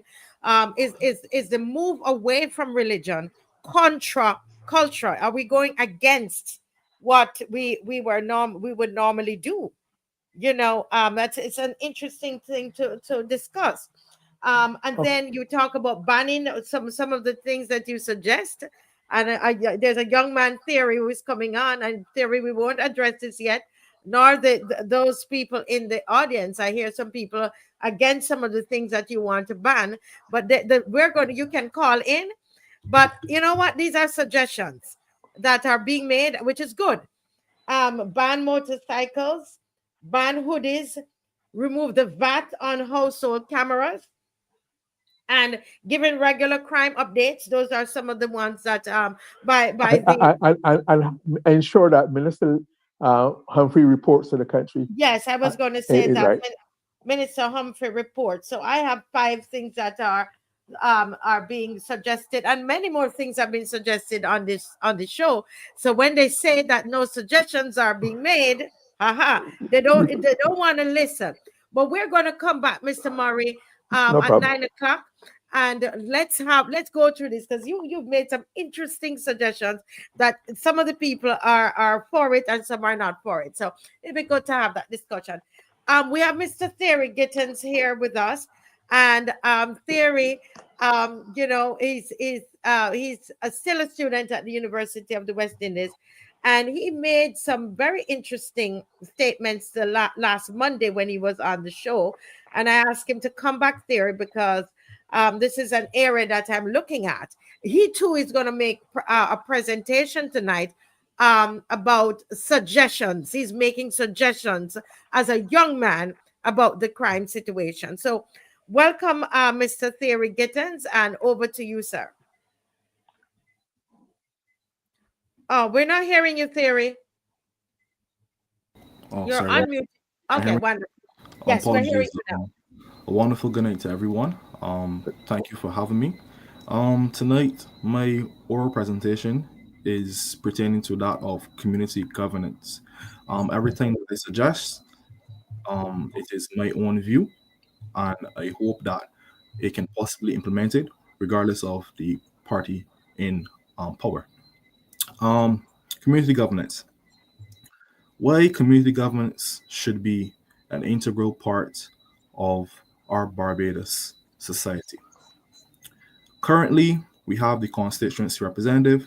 On a day-to-day basis, they're not able, given their different schedules, their different responsibilities, even though the constituency responsibility should be their primary responsibility, right? Mm-hmm.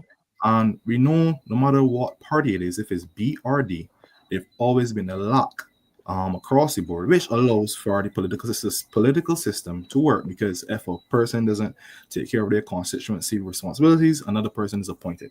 What I'm saying is that has caused a serious problem with respect to having issues solved in our society. Now, when persons mention community, they usually think of a neighborhood. But in my definition, a community is a group of individuals living in a space who, no matter if it's 3, 4, 5 neighborhoods, if they're connected via certain integral components, then that is a community. I'm going to give 2 examples, actually 3. One, the Haggett Hall, Map Hill, Dash Valley, Lower Burney area. That is one community. I can vouch for that because I used to live in that area. Individuals Can you have repeat the areas? I'm writing. Can you repeat the areas, sir? Haggett Hall, Haggett Hall, Dash Valley, Lower Dash Burney, Valley, Lower Dash Burney, Valley. What's the third one? Lower Burney. Oh, Lower Burney, lower. Yes, please. Mm-hmm. Map Hill. That is one Map Hill. community, right? I'm a Bradford. I'm from Dash Valley.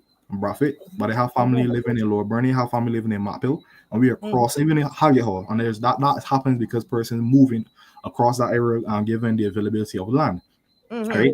And my last name is Gittins, and the same thing happens. Most of my family members, they are across that area, right? That's one community, and I gave that first one because that is four different neighborhoods, but it's one community. The second one is the plain community. That was literally one community. Yeah, it has different streets and that type of stuff. But the thing about it is that the plain is so large that you will consider it one community, right? Another perfect example is what do you call it there now? Plain. You have and where I'm originally from, Charnox. Charnox is so huge and it's still growing. It's basically one community. We have different sections of Charnox, but at the end of the day, it is one community. There's certain parts of Charnox that I've never visited in my life. I saw a video with someone doing a party event, and I said, I cannot believe that Charnox. I've never been down that side, but it is. Charnox is huge. So we will consider that another community. Right? That's the first part of it. Defining what is a community. Right? Why is this important? It is important because, yes, political appointees handle the legislative side of things, but we are seeing now that we need persons on the ground every day without having political alignments or strong political alignments. Community government should be focused on what is community, right? And what should be the components of community governance. You have neighborhood watch, and you can add more, but I believe these are the integral or fundamental components of what a community governance should be. I'm also going to mention the structure in my presentation, but I'm just going to mention the components first. You have the neighborhood watch, you have community farming, which I really say community health, actually, because I thought about it today, had a analysis of it, but really say community health. And then you have the youth court or community youth programs, right? I'm going to divulge on each right now, and then I'm going to look at the structure or the potential actual governance structure of it, right? So with neighborhood watch, the most important thing for me with respect to a neighborhood watch is having a police depot. There are certain communities that do not require one, but the purpose of each police depot should be different. Some communities might just need an individual who's there to, if anything happens and pertaining to the violent context, then they will be there to, assist in that area. Some communities just need an individual who can arbitrate certain matters, who can just be that strong voice when necessary. I'm gonna use a perfect example. I don't know if she watches the show, but there's what's her rank now? I think she's an inspector now in the police. So when I was younger, I wasn't there when it happened, but I was told of this story. It's actually a big story on that area, Matfield, Dash Valley area. The children were cursing on getting on the pastor, and one challenged her. She body slammed him. Right? So she's respected in that area. She doesn't trouble anybody. She doesn't. When she speaks, everyone listens, and she shouts everybody, every single person. I'm not going to call her name, but she's respected. Right? And she's not a big lady. I don't want to say she's small, right? But she's not a big person. But she's a police. She's a police, and everybody respects her. Every single one, everybody respects her from all four communities, right? So that's a perfect example. An individual who is a part of the community and can handle certain issues, right? In Los Angeles, there's actually a program that was implemented with respect to officers living where they're supposed to serve. I'm not saying that has to occur, but if an individual, say an officer lives adjacent to said community, once the lines are grafted, right? I think that they should probably, are given what is their actual police responsibility, but if they have the potential to be a community officer, then they should be a community officer. This is just my suggestion. I hope it goes forward to the necessary bodies that can make that decision. Right? Cool. So as I will just recap quickly, the community policing depot doesn't necessarily have to be for just handling violent instances. It can be, just instilling into the youth and instilling into the body of the community that the police are here, the police are part of who we are, and to regain that level of respect that once when a police officer speaks, when they're involved in certain things, and they'll be assisted as much as possible. And divulging more further into the community, or I should really say the neighborhood watch aspect. So you would have, your regular persons who volunteer, go around, do a few patrols. Let's make sure things are going on. And when you hear the word watch, you think you're just watching. Neighborhood watch is just saying, well, how you're doing. Sometimes just knowing, well, all right, well, this person needs this person needs that. Just having that information of what was needed. Well, okay, John Brown has an issue with this person, and what can be done. No, I said that to say this. Currently, we have court arbitrators. If I'm not mistaken, I think they still are there. I'm not sure. I met one when I was about 16 years old at the law school. So I believe there should be community arbitrators. A lot of these instances that we are saying now are reprisal killings. Apologies, reprisal killings. That's the correct word.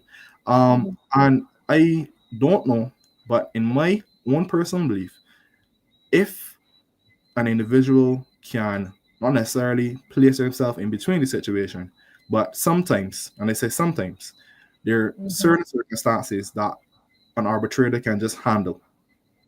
Straight off, they can just handle, and it saves the need for strife to grow, right? So I believe community arbitrators should be a part of this and should be the fundamental component, or one of the fundamental subcomponents of the community governance. Going further, community health. We have two problems in Barbados with respect to community health. We have the agricultural aspect, and we have non-communicable diseases at a high, alarming rate, right? So we should have persons who will, focus on that, focus on reducing NCDs, and in addition to that, having community farming. Now, as I said originally, my original talk was just community farming, and I'm going to go further into that. So with respect to the community farming, we call it a subcomponent. What would happen is that you would focus on hydroponics. If there's space, we can kindly, get land vested, but through the same constituency representative, right? And potentially have certain products grown. Person may say, well, how that cannot work? Well, if potentially each member of the community can chip in, you say monthly basis, it can be done through an agricultural cooperative, and I'm going to go further into that, looking at some examples from other countries. Then persons can get some of the products given their contributions. Now, the individuals who are so political in their belief of how governance should be may say that is communist. I am the firm believer of that. Sometimes, if it's a populist ideology, if it's a communist ideology, or even that of Confederate, or even mentioned further of capitalism, once it can work, use it. Everything may not work. Being a hardliner of a political ideology should not be the case. So, yes, it may be considered that, but it's not really. It's just something to help grow. It could be considered socialist as well. But the thing about it is that it's not focused on ideology. It's focused on solving a problem. We have a lot of persons. I mentioned last week, Monday, that the current Tate Hill community, you say block, that's a general term, they have their own thing, which was advertised or showcased on CBC, where persons, when they bring stuff, when they say stuff, I mean food, they put it in a pot and you get some of the food, right? That's their own thing. They did that on the own. Can you explain that a little more for me? Apologies. So Tate Hill, right, which is which I believe is in St. George, on the block, right? And you know what I mean by block.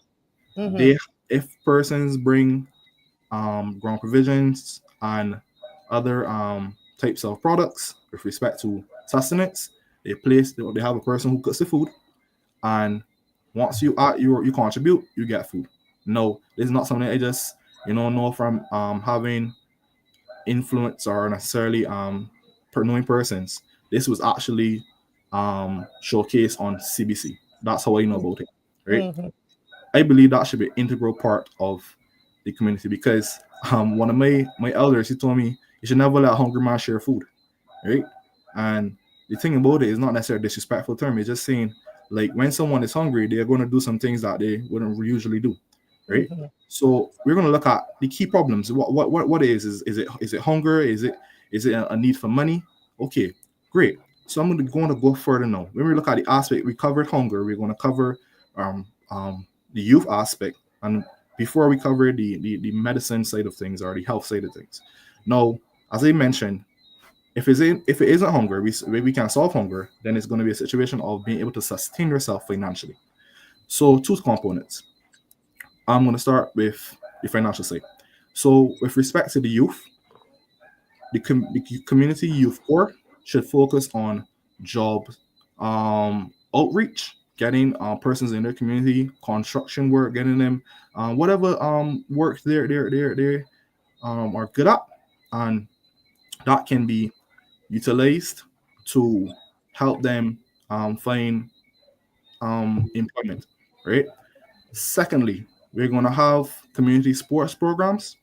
And I know there's currently they exist, but what I'm saying is that you're going to have it at a level whereby persons compete against different communities. They have persons going overseas looking to, grow their brand, right?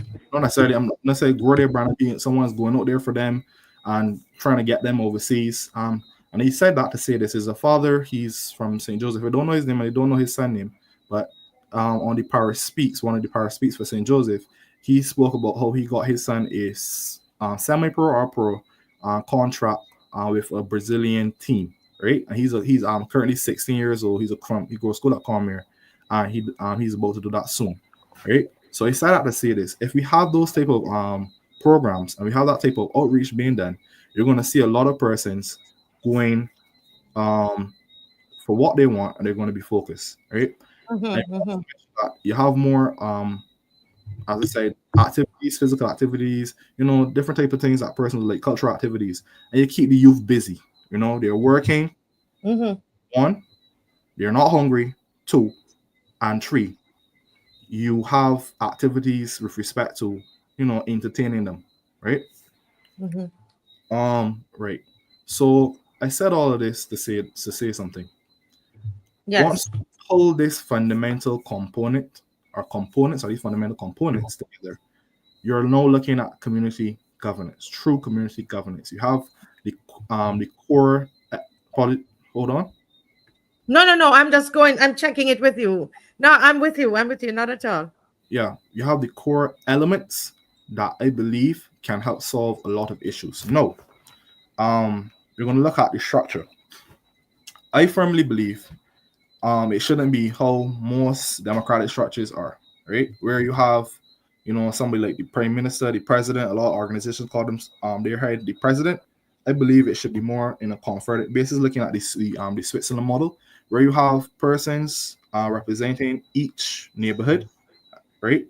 And that council will make if fundamental decisions, right? A council. Yes, they're going to be someone who's going to be elected. But I don't really want to say very elected, but whatever process the community chooses, because it's up to them, right?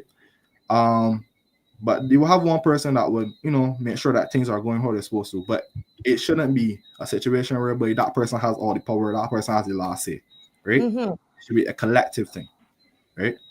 I mentioned the components; they will have their own committees, but the thing about it, you're asking if you can't hear properly. No, not you. I'm asking the viewers because somebody was saying that the internet is cutting in and out and they're not grasping anything properly from the beginning of the show. So I want to know if that's just Elizabeth's issue, or if it is something that is everybody's having a wholesale thing. So let me know. Okay, so Elizabeth, it seems it might be the internet by wherever you're watching the show from. We just want to make sure. Continue, Terry, and you have another 11 minutes. Okay, thank you very much. So the structure, as I said, it will be a council. Then you will have persons representing the different fundamental components. Quickly, please. The council is coming from where you said again? Members of the community. Members, okay. Right. To be on the council, you would have to obviously live in the community, right? Another stipulation, hopefully, and lawyers might tell me that I'm right or if I'm wrong, right? Is that you have to renounce your political association. Yes, I know the Constitution, sorry, my apologies, um, says that you have the right of association, but in order for this to work, if it happens, is that persons need to be able to say, well, look, I'm focused on my community. I'm not focused on elevating myself to some status or being a part of some political mission. I am just focused on growing my community, right? Mhm. If this is not implemented, it's going to become a situation whereby we can say that's BLP a BLP community, as a DLP community, that's a an NP community. We don't want that. That's going to cause problems, serious problems. We need persons to be able to renounce that. The legal implications, I am not sure. We'll have to do further research on that because I'm still developing it. But that will have to occur. No, how to make sure persons keep to this. I was thinking about the electoral and boundaries commission being having a division that will focus on making sure that these representatives do what they're supposed to do, stay away out of political matters, right, and keep be focused on community governance. I was also saying a collective body of all the communities can make sure that everyone's just stays out of that DLP um, political back and forth, right? And just focus on solving issues in their areas, right? Um, Now, I forgot the youth side of things. I believe that the youth core should be led by a young person. That's just my perspective. A lack of a young person should obviously, someone who is respected by the young people and would be able to represent there. But if there is a young person, it should be a young person leading the youth core, right? That is my perspective on it. Um, right. And lastly, pertaining to the four components, you would have a situation that once the community governance is implemented, apologies, once the community governance is implemented, you can allow the neighborhoods to decide who is their community, well, or who are they, right? Because certain neighborhoods might say, well, we are not communities, only two neighborhoods together, that but we want community, right? Mhm. So depending on who aligns with who, right, and who consider themselves to be one community, then you would register that as a community, right? um in addition, once that occurs, then outside of the four components, you can add whatever you believe your community needs, because certain communities may not need certain things, and you can do whatever you want from there. But the four components are like standard, basically. How we have to have a attorney general. You have to have these four components, right? Mhm. No. Mhm. To conclude, I'm just going to look at something quickly. I don't have to share it. I just going to mention it. Where is this being done right now? Well, you have in Trinidad, for example, you have the Couvre Tabikita Talporag Regional Corporation, right? That is an instance of that occurring. It happens actually all through Trinidad. Um, Another country that does it would be Switzerland is one as well. You have South Africa, you have Namibia, Kenya does it as well, and Ethiopia, right? So the thing about it is that once that can happen, the next step is community corporations, right? I saw the Prime Minister, and I can't remember his name, Jeffrey something. He currently is working on one for St. John. He wants a St. John Sports Cooperative to do certain handle certain issues in St. John with respect to the government will build the facilities, the cooperative has a manager. I believe that should be standard as well, a part of this system, so that if young persons cannot find work outside of their community governance space, the cooperative will work on providing them with jobs through various how to put it, various skill opportunities. So as I mentioned, Trinidad, I mentioned Couvre and the other parts of it, but they have agricultural cooperatives. They have what do you call it now? can't remember. Tech cooperatives. I was actually new. Yeah, tech cooperatives, and that would be in the community, and they would, the funds are supposed to go back to the community and pay taxes. That's how it's supposed to work. As Right. far as I'm Okay. concerned. But I'll have to do further research. So thank you very much, Marcia, for having me. I know that you said 9 o'clock for Mr. Murray to speak. I appreciate the extra 10 minutes. You will open for questions. Yes. Well, no, your time was always, you always had the same, the 30 minutes, 20 to 30 minutes. And so you used it very well. And what we normally have is the time for the call in. So we have a call in section. Let me put that up at this time, so everybody should remember the number. But some people might be new. So let me put the number up on the screen, where you call 231-3458. It's a people's line, and you call in and to discuss anything that you've heard tonight. Miss McLean had a presentation where she was looking at the common entrance, and if that's something that they want to also throw out. She looked at that and to say, is that part of the whole issue that we're talking about in terms of the emblems and so on, throwing out the old, away with the old. She discussed that. And Mr. Murray looked at the what's happening with he calls it a contra culture that is taking place in Barbados, as we saw with what happened where a young man gunned down another one at a funeral. That is against the culture of Barbados, where people are allowed to mourn. And now you are coming up with this idea. And I'm so happy that you were able to share it with us. A community governance, and I love anything that with the word community in it. I love it, and I heard it, and I said I wanted you to come and to really explore it a bit more. I know it is something you're working on, and which is good, and I want to commend you, Theory, for sharing that with us tonight. I'm sure a lot of people have a lot of questions for us. Okay. I must say that someone, while we're waiting on people to call in, someone also sent to us evidence, Mr. Murray, that since January 23rd, 2001, so that would be even before this government has been in power, that there has been, unless they've changed it, there is the security equipment is already exempt from duty.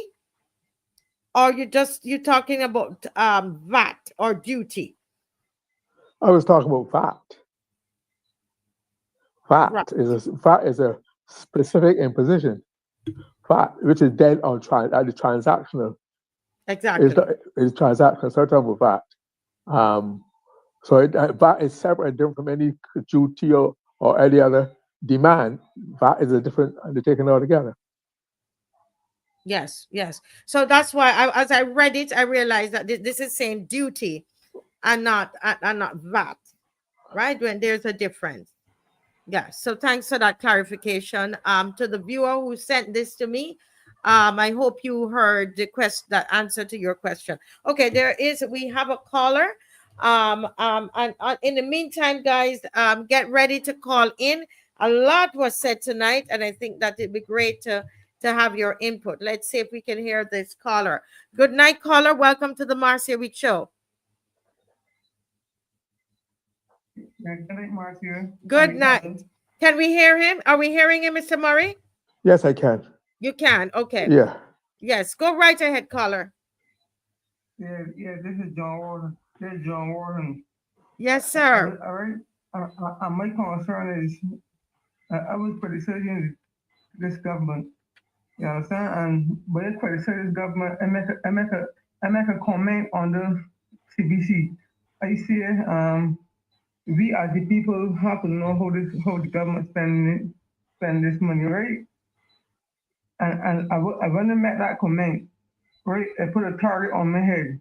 Right, you understand? When I met Alcom, I get warned to keep my mouth shut. By whom? Right? Who warned you to keep your mouth shut? Certain people warned me to keep my mouth shut. Okay, Right? okay, in the So community. Okay.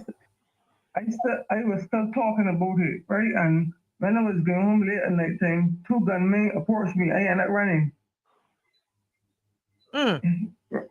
Oh, wow. But have you gone to the police, sir?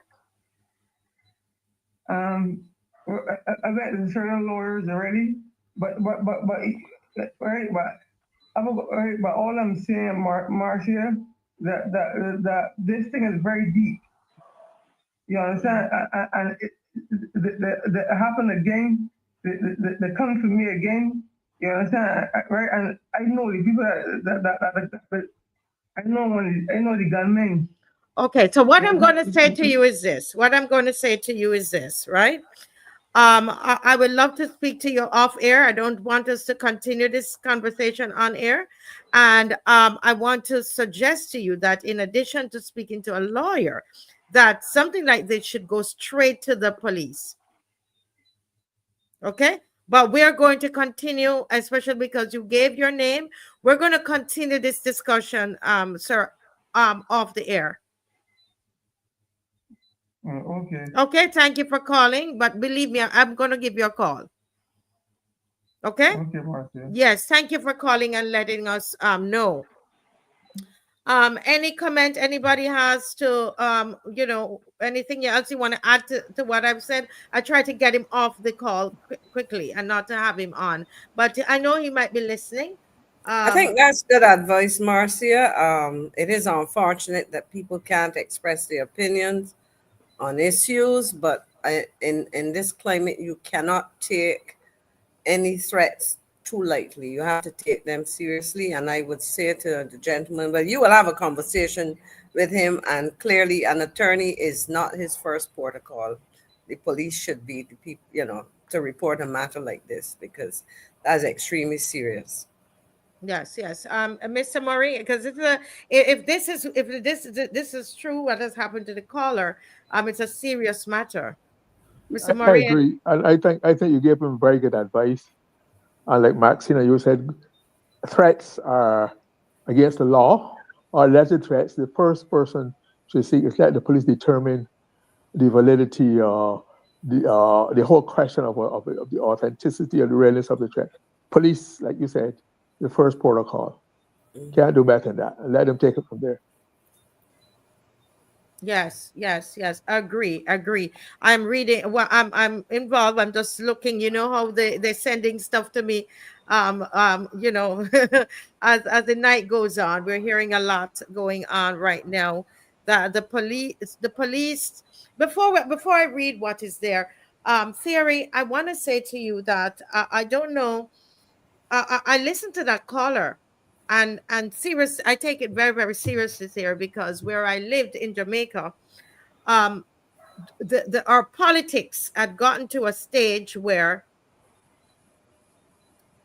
you couldn't wear a particular color. You might have read about that in school. I lived it to the point where when I went to university overseas, I felt strange wearing a particular color. Do you understand? Even though I was in a different country, and I felt scared even mentioning the name of the party. So we would meet Jamaicans on campus at our colleges, and then we're whispering, but we're in New York. Why are we whispering? So I'm saying it's a serious issue. And I'm really praying that Barbados does not get there.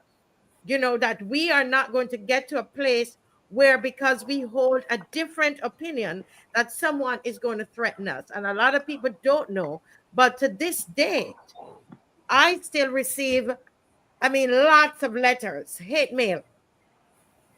So when I heard the Prime Minister talking about Rwanda and all of that, I had to smile, because we, and several of us who are part of this have been getting mail. One of mine was so terrible that I had to go to the police with it. I still get Max. I still get Marcia, but I don't even bother to report it anymore. I I have a have one pile. here. I have I can accumulated reach a over pile. and So pick up, but yeah. I don't know. to those people I don't bother to read them. I just toss them. I see I don't throw them away, but I don't I bother to read put them. received on what date on each of them. So I have a collection of them. Okay. So, Yeah, Do collection of that. them. Yeah, and when we Theory is looking like a little shop, but these hate mail, all of the ones when I See. used to read them, I don't read them anymore because Dave doesn't even let me touch them. All that they're saying to me in particular, I don't know about the other people, we must not mention the prime minister's name on the show. They don't want the prime minister's name mentioned. In fact, when the threat was made to me is that I should not come back on the air and mention the prime minister's name. And let me tell you, Michelle Russell, she was told the exact thing. Michelle Russell. And she took it to heart and never, I think she some of them may be the same person. yeah. I Some of think them probably come from the same persons. from my study of human behaviors, these types of person are not looking for attention. Unless you publicize them, encourage them to go. That's why I ignore them. I don't know. So they're not getting that gratification that they have you under pressure in the public they talked about. So I just if I think it's because I would take it to the police, but I have a collection of them, like I said, that I just take it in my stride now. Yeah, I'm only mentioning it because it's nothing new. Yeah, it's nothing new. What I'm mentioning, because we've said it on the show before, I am just mentioning it because of the caller who called here, and that those Theory, a young man on the show, I want to let him know that is that kind of behavior. You can see the seed of it because those letters are politically motivated. Is what I'm saying. I don't know if Theory, have you heard of that? Let's hear from Theory. Anything like that before? Let's hear from Theory. I've heard about it on countless occasions, but my own personal instance of it. Remember when I first spoke about the Trinidad thing on the show? So right after that, someone called my grandmother and told my grandmother that I need to start talking about these things. Then when my grandmother got to work, she got another call and she told me that basically another person saying that I shouldn't have spoken about the whole Trinidad dancehall situation, right? So that's the only instance I've ever had with that. So I understand to a point. I mean, guess when I potentially enter into public life, it would be like that. And I just want to say I am sorry that these persons do not see the positive light in who you are as people. But the thing about it is that I was actually watching a fantastic documentary on Netflix, and it was looking at the cult concept and how cults are made and how persons create cults. And there are persons who are so good at the manipulation of individuals that they can do no wrong, right? I mean, they're individuals, leaders, and I'm going to mention some. You have Moody, Mohammed, I think it's Mohammed Mundi. I think I'm pronouncing his name correctly, but he's the Prime Minister of India, and he's grown such an occult following that he can do no wrong. They actually think that he's close to their gods, right? He's perfect, right? Then they have other leaders like Angela Merkel. They call her Mutti, which means mommy or mother in German, right? So they have certain political figures that you cannot speak about at all, right? And these political figures are not trying to push that agenda, but then there are other political figures that actually, get inflamed or they feel so empowered that they feel that they're God and they feel that they are God, and then they have to be taken down by the people. I'm trying to find another example. Saddam Hussein, if I'm pronouncing his name correctly, he was another one. Trying to find another one. He's from Chile. Theory, I'm going to ask you to just stick a pin there. This is the caller's time, and we always do that. Interrupt you all. And you make a note of what you were saying, and we're going to pick up on it again, okay? But we have Mrs. Corbin on, who I was trying to get on tonight, but it didn't work. Good night, Mrs. Corbin. Great to have you. Thank you. Good evening. And I just want to say a good session from all those who contributed. Good evening, Mr. Murray and Maxine and Thierry. I found all interesting, and I like Thierry's concept of that community involvement, and it reminded me of, I don't know if Maxine remembered the work done by Women and Development at Rose Hall in St. Vincent, when they had that community involvement and community self-governance. Anyhow, congratulations, Terry, on excellent presentation and an alternative way of bringing communities together. I just want to follow up quickly on that caller who spoke about being threatened. On Thursday night, I would have gone, although it did not happen to me in that degree, it raised some concerns. After I made my presentation on Thursday night, asking directly that the Prime Minister or someone enlighten us on what happened in Ghana. And then when I spoke to what I see as a move to erase all things that happened before 2018. Yes. The legacy of the path of independence and even that of Sophie Adams and anything that is not from this government. A few persons who have spoken to me, asked me, told me, I thought you were brave. There are few persons in Barbados that speak openly, private citizens, which will not be said, those from the DLP or even your Bishop Marcia, but an individual private citizen like myself would dare to ask the Prime Minister to account for that, for what happened in Ghana, and then to speak to the move as it was seen to erase the legacies of those before her and the contributions. And I said, but why should I? Why should I be considered brave? If this is a democracy, we should be able to speak and share our opinions. That's what Dr. Charleston Brackett reminded us that the Trident stands for. And so it is that prevailing concern that if you speak out, you are in the limelight, that you're on the spotlight, and hence could be threatened. So, and one other thing, I did my research, and there are offenses related to the national emblem. Anyone found guilty of an offense involving the national emblem is liable to a fine of $1,000 or imprisonment for 1 year or both. Wow.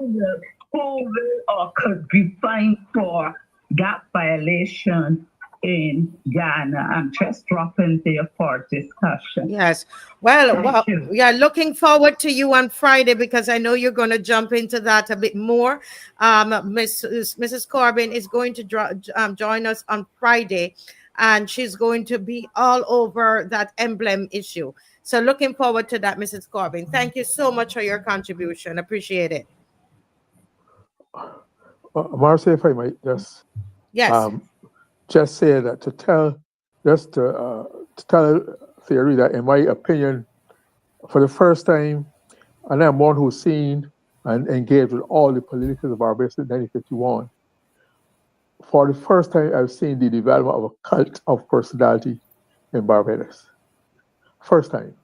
And therefore, in that environment, you're likely to get more threats than before, because this thing is so focused on one person that people take it almost like a demigod. In fact, some of them used to tell me that, this person can do no wrong, can make no mistake, but we all know differently. But this is all part of that deliberate development of a cult of personality. Yes. Okay. Thank you so much. And you did a brilliant session. When he mentioned it, I remember that you did that, Mr. Murray, last year, right here on the show, about the cult of personality. We have on the line another caller. Welcome to the Marcia Weekes Show. It's always a pleasure to have our callers calling in and engaging in what is happening. Good night, sir. What's on your mind? Yes, a blessed good night to the panel. Yes, sir. Speak up a little bit more for us. Okay, a blessed good night to the panel. I would want for us, especially, because there is a spirit of fear within this country, and I do not want us to feed that spirit of fear. Like, for instance, we have to know what a threat is. If I hear Siri saying something that might seem a little controversial, and I know his number, I would probably call him and say, I would advise you to not say too much about such and such. Now, if he takes that as a threat, he will have to prove that I threatened him. But it was my personal opinion, my personal advice. No, we have to know what a threat is. I'm not a legal person, but from experience, I know that there's certain things that people tell us that if we say that the person threatened us, we will have to prove that the person threatened us. Now, case in point, years ago, there was this guy that I told not to do something, and the guy told me that he is going to take me out. I went to the police station and told the police, look, this guy threatened me. What the guy told me, he said he's going to take me out. Police told me, suppose the guy like you, I want to take you out. So you see, there are certain, it's all funny. But you see, when some person give us advice, it might be genuine advice. So we have to not necessarily look at everything that some person tells us as a threat. We have to know what a threat is, and what I mean. That's all I'm saying. Yes. Don't live in fear. Yes. Thank you Marcia, so much. could I respond to that caller? Yeah. Because I think the caller needs to appreciate that he is correct. Sometimes somebody may be giving you advice, but you can also look. If we are talking about threats, I did the calling program on VOB for 10 years, and I stopped in 2007. So you can go back 10 years from 2007 to know how long ago it was. And people would pick up the phone after I did the show, call me at home, because my landline was listed then, it still is now. And somebody may say something. In other words, I don't think you should talk about that. Mm-hmm. And they may explain why. Another person will call you and basically say, you better don't talk about that again. In other words, the way they say things to you and what they say and how they say it constitutes either advice, unsolicited, which may be good, bad, or indifferent, and also a threat. So in a sense, I understand what the caller is saying, but people will be discerning enough to understand where sometimes somebody's calling you to say, well, maybe that issue is a bit too sensitive to talk about in a small country or something. On the other hand, some people will say, you better don't do that because you're talking about somebody who important to me or who I support blindly. So I think the is partially right, but also needs to recognize. And if somebody say would take you out, if somebody want to take me out, and say, can I carry you out somewhere? Rather than if somebody take you to take, okay. You can tell the difference between, go ahead, Thierry. I think you want to say No. Hold a second, Miss McLean. Let's have Mr. Murray first and then Thierry. I was going to say that. I think you wanted to speak along the same time, same lines as you, Mark. See, context is important, and the actual language, how it's used, how it's interpreted. So it can be a cagey area, but those things will help to define what constitutes a threat and what the language used or the current interpreted, the language in current day. What was said 50 years ago, that language would mean something in popular usage today. So it's an area that would need further investigation and clarification. Yes. Terry.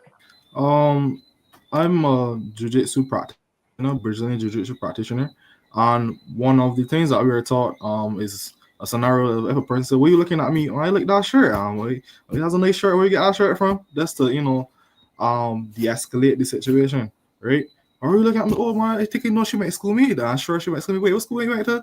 Right? So sometimes de-escalating the situation may be the best thing. I'm not saying that I'm perfect at it.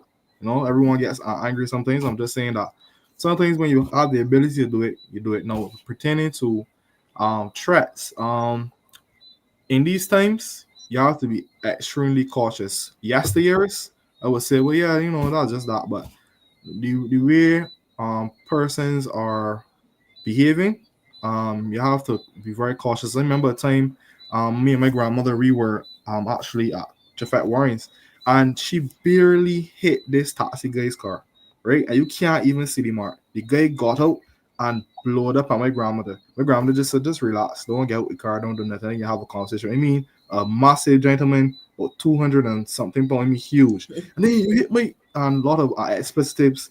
And then when the insurance and everything came, he was like, "Man, they stressed out. They trying to just hustle and thing. And I don't want to get a car because I devalue my ability to make money." So he said all that to say this. Yes, it's the responsibility of persons to control themselves. But sometimes persons are going through certain things and they respond in ways that they won't usually respond. And I'm not going to say I'm perfect, but I'm saying that we are all human, right? So I mentioned that to say that, yes, be cautious and don't take a threat that you might laugh at as a threat. Keep it back in your mind. Not necessarily that you want to do something about it. Just know that, well, it occurred. But, you can't be in fear and butting both and looking behind your back or looking behind you all the time. So, yeah. Yeah. I think as Mr. Murray or somebody said, you try not to give some of these people any airplay, but it's something that we after the Prime Minister did that press conference, Dave and I, we thought about. You're breaking up, Marcia. I don't know if others are hearing you, but I think we are having. I'm hearing her fine. So you're hearing it we're fine. having some challenges. I don't know if it's probably localized. those challenges are universal or what. But right. Can you hear me, Theory? Yeah, but Maxine is sticking and she's cutting in and out. Yes, Miss McLean, it might be you because that's what happened to me the other night. I thought it was somebody else, but you might need to. You're actually sticking now, Miss McLean. If you can hear us, what you could do is to go out and come back. We're having some challenges. Yeah, what you can do is to go out and come back in. So I'm going to put you out. Yeah, because she's sticking. Miss McLean is sticking. But yeah. So what I was saying is that after the Prime Minister did the press conference and she was speaking about keeping the rhetoric down, it's interesting. It was very interesting hearing her making the reference to what happened in Colombia with the opposition. Somebody in the opposition was actually gunned down, and she spoke also about what's the name of the place? Rwanda. It's interesting because when the threats were made, and and I remember myself and Kimar went because my letter was sent to Kimar, and so he had to be at the police station, and someone, a reporter, I didn't go to the newspaper, they called me. And what was interesting is that we made an appeal, to say, to the relative authority to make a statement about it. Nothing was done.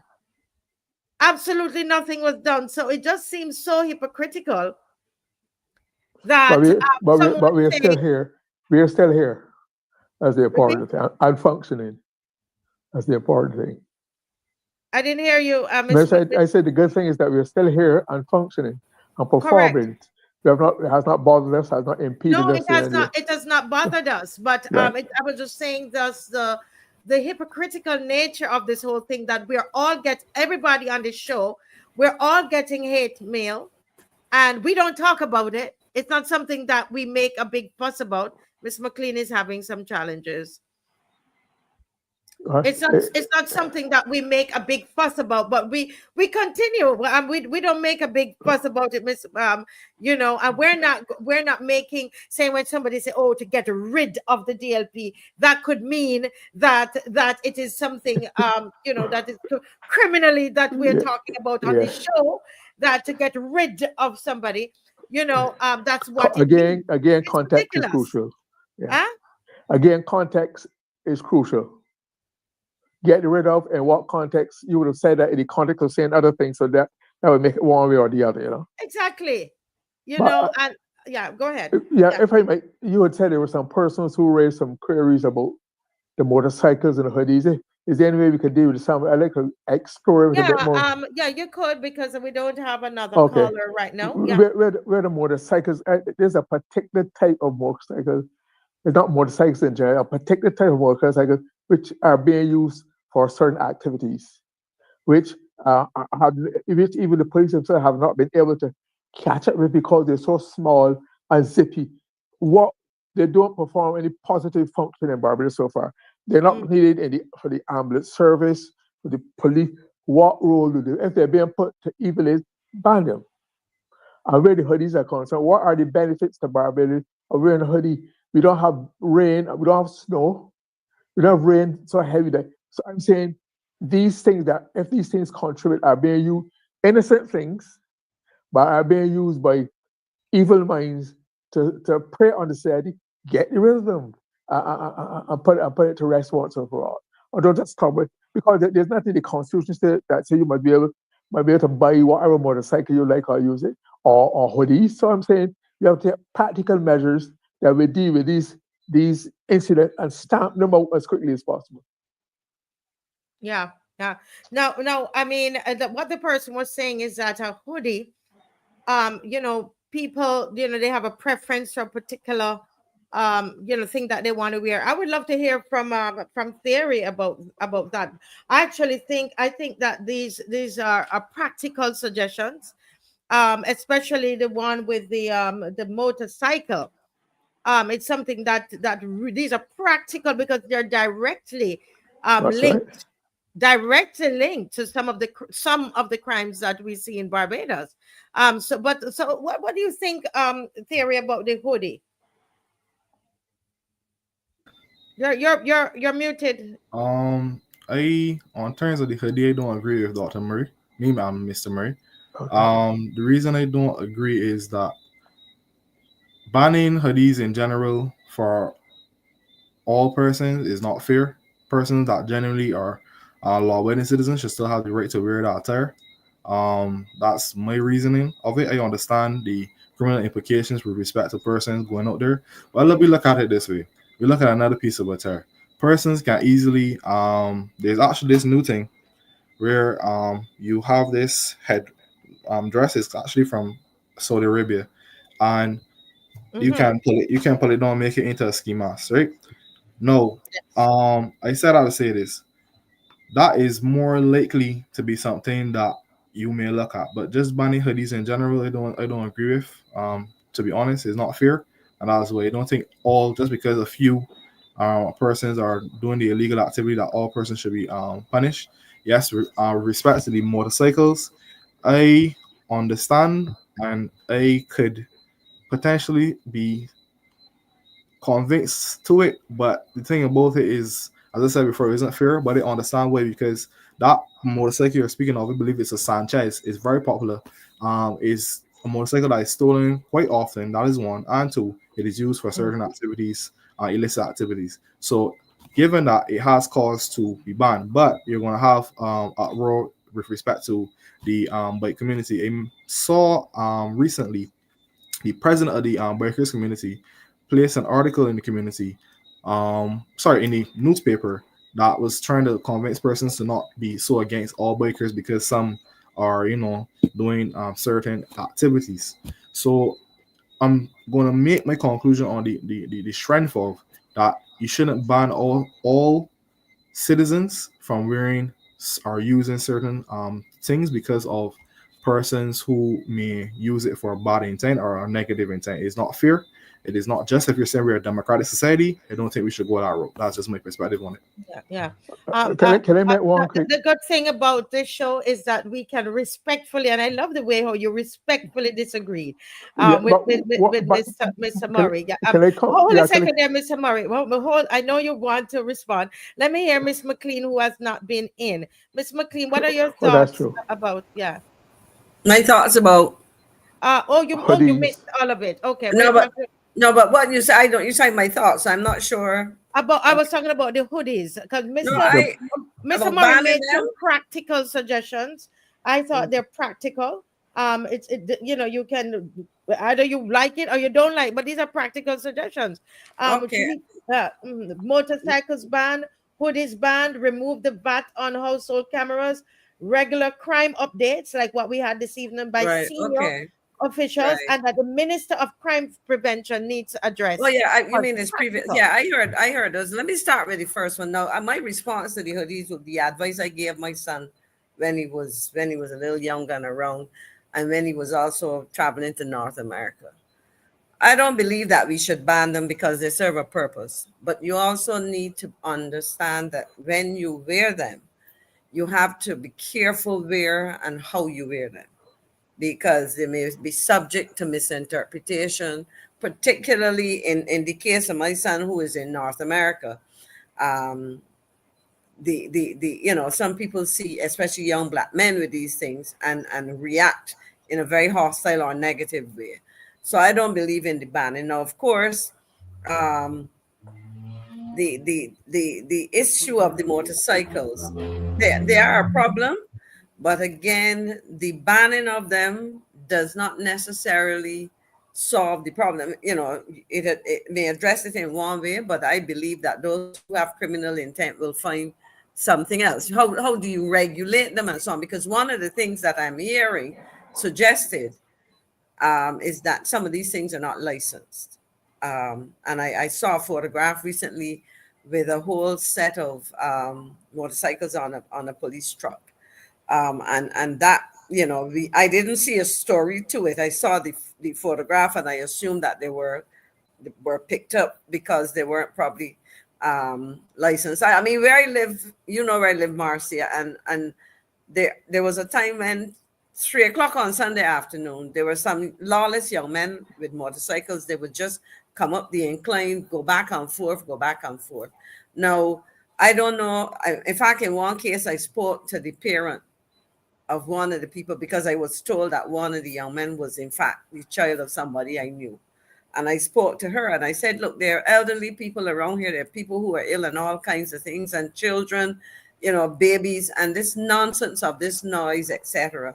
So I banning, we have to be very careful about that. But some of the other things that Glenn made, those to me they're very practical, and similarly, the community initiatives that Thierry mentioned, I would also suggest that we have to look for some of the things that would be community building as we seek to control negative behaviors. Yes, and Mr. Murray is going to respond. Yeah. Mr. B is saying here, Barbados is too hot for hoodies. I feel they should be banned. Mr. Murray, what are your thoughts? If somebody can explain to me the particular purpose that hoodie serves in Barbados, I can understand in North America where it's rain and cold and snow, etc. If somebody can, remember some years ago, many years ago, we banned camouflage material. And the society surviving is where people protested by has been maintained, and the world has not come to. And I'm just looking for practical things that if they're not serving useful, almost anything can be misused. I'm not saying ban all, but those motorcycles are special ones for particular reasons, because of this size and swiftness.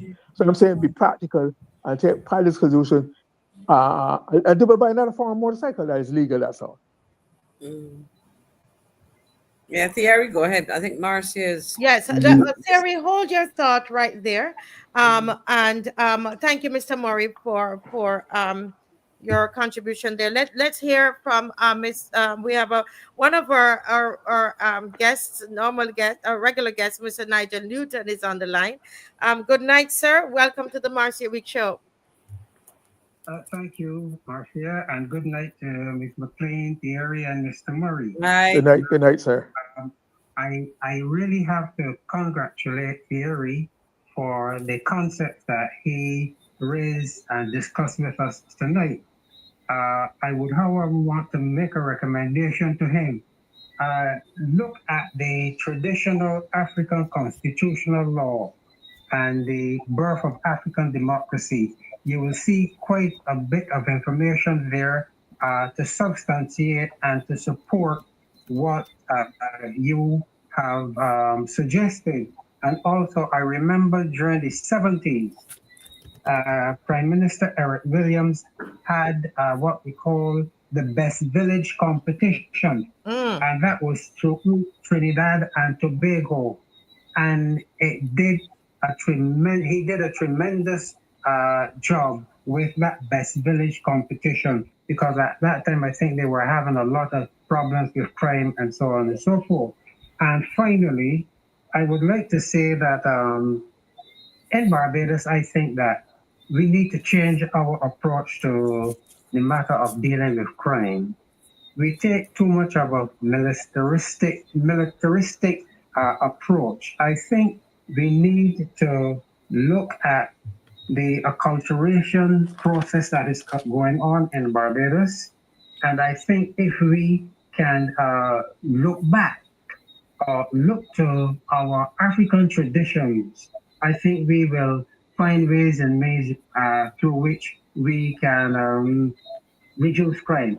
And I think too, in fact, what I was saying, one of the things in the traditional African system and religion, they use the law of Ma'at. And I would give you some guidance on the law of Ma'at, M-A-A-T, right? Which is Ma'at, M-A-A-T. Okay. Yeah.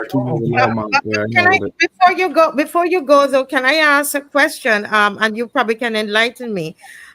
In some African traditions, don't they cut you could lose a part of your hand, or if you steal? That's Muslim. Oh, that is that is not African. That is Arabic. Muslim. Arabic. Shia laws. I remember seeing a video. But it's practiced in some African countries that have Sharia law. Yeah, Sharia law. Sharia law.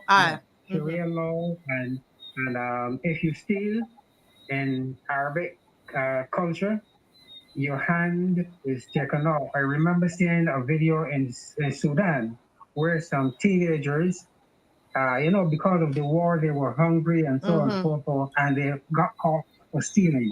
One hand was taken off. Yeah. They stole again. Another hand was taken off, and then they stole again, and a foot was taken off. That is sheer brutality. So I'm not thinking about that whatsoever. When you think about traditional African ways, I'm talking about the law of Ma'at, where it is order, righteousness, justice, balance, harmony, and truth. And if we can look to the law of Ma'at, I think we will have a lot of information as to how we can truly fight crime. Yes. Okay. Okay. Thank you so much, Mr. Newton. Thank you. You're welcome. Yes. Any thought on that, Ms. McLean? You mean the recommendation of traditional? Yeah. Well, I think what we need to do is look at it. I think the important issue for me coming out of Nigel's commendation of Thierry's recommendation is the importance of community-driven solutions to some of the issues that we are tackling in the country. That at the end, what we have to do is to find ways in which people seek to solve their problems within their neighborhoods, that are going to be truly beneficial to them, that are going to have a positive effect on individual groups and so on, the groups, whether it's generational, or demographic groups, young people, older people, to face them with each other, etc. So I think that self-help kind of solution-oriented, because it's a way of problem solving as well, and community building is something that I really think we need to get back to. Of course, the support of government in terms of whether it's technical, financial, and other kinds of things are also useful. But I think it is about really communities looking inward and saying, what can we do within this community that really will benefit us in multiple ways? And that's what I heard coming from Thierry. There's a comment here that someone is saying, I think is very important to the discussion. The suggestions from Mr. Murray, especially about the bikes. And then Ms. McLean added, about regulating the bikes. Now, this guy, Ryan Rock, and some others have been saying something, Mr. Murray, that some of the bikes are they're bought as off the road bikes, like dirt bikes. Am I correct in saying that? But that what's happening, they're using them on regular roads. So those are some of the things that we might, I think that's what you're getting at, Mr. Murray. I was saying ban them from off the roads and the highways. The ban was in that context, because I know that is what they're being used for. They used to be very elusive and kill. So ban them for use on the highway. If they want to ride them in the bush, fine. But where they're being used for ill-gotten means and objectives, ban them, and the society will live. I had to remember, sometimes you have to take tough decisions in politics. I remember in 1980, remember Rockers Alley, Maxine? There was this alley next door to Cave Shepherd, between Cave Shepherd and Norman Center. And the Rastafarian community set up, that was a public roadway. They set up shop and was selling and cooking, and then it was causing problems. It didn't look good. It was causing problems because the law was being broken. And Prime Minister Adams said, let's move them and give them somewhere else and solve that problem. It was a road, this whole place, but that's how they got down Temple Yard. But they were breaking the law. It was offensive to the rest of the surroundings because they looked, with huts and things not becoming for the main street of a highway of a country. And so you're going to take, and people found it, then it worked out in the end to be quite beneficial to all concerned. So sometimes these things have to be done and move on. Go ahead, Terry. My first point is that the bikes are called Sanchez bikes.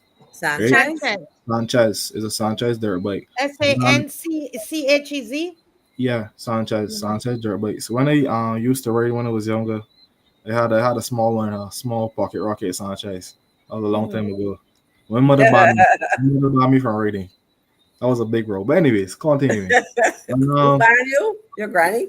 My mother. Your mother. Okay. So continuing.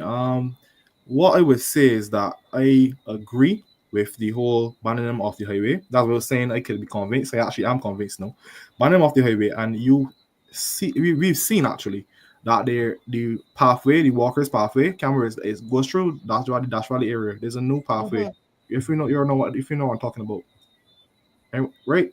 So what I'm saying is that there should probably be a bikers' pathway created across the island so that they can be off road and set up a X sports facility, and that could bring tourist dollars because X sports is $1 billion business. So I believe, as the person, I think it was Ryan Rock or someone said, that they are extremely talented, they just need a space to operate, and go from there. But they should be banned from the highway, because even today, my grandfather, he was speaking about it, he was saying these bikers on the road, and they be so loud, and they be so dangerous. So yeah, it should be banned off the highway, create a motorway for them that they can traverse the island quickly, and not necessarily causing disturbance to the other commuters of the road, and also most importantly creating a space for them to do their exports that could potentially bring money for them, and also bring tourist dollars as well.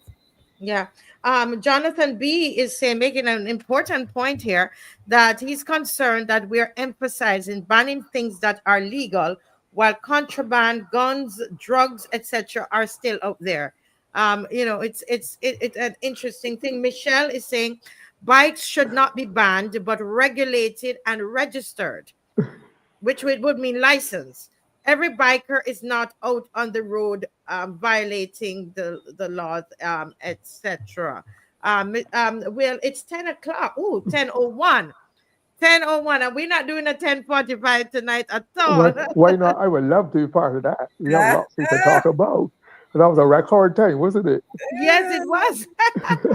Let's go. That was a record. That was a record time. I'm sure Maxine would love that too. Yes, yes. These are people doing all their wheelies and so on the road. On the highway, look. On the highway, I see them and I'm like, this is crazy.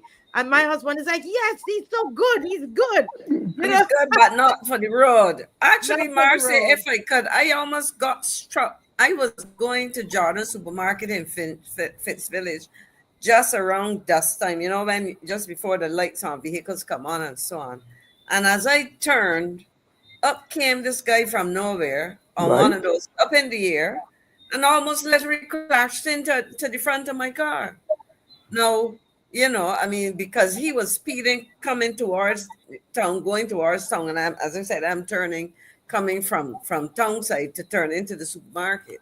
And here was somebody like this, and it wasn't the colors, it was all, the colors kind of faded into the evening. And so it can be dangerous. If you want to kill yourself, but don't come and kill me, or don't delay me or injure me. Mm-hmm. So I agree that we should have space, and they're talented, organized, competent. In fact, there's an entrepreneur and opportunity, Thierry.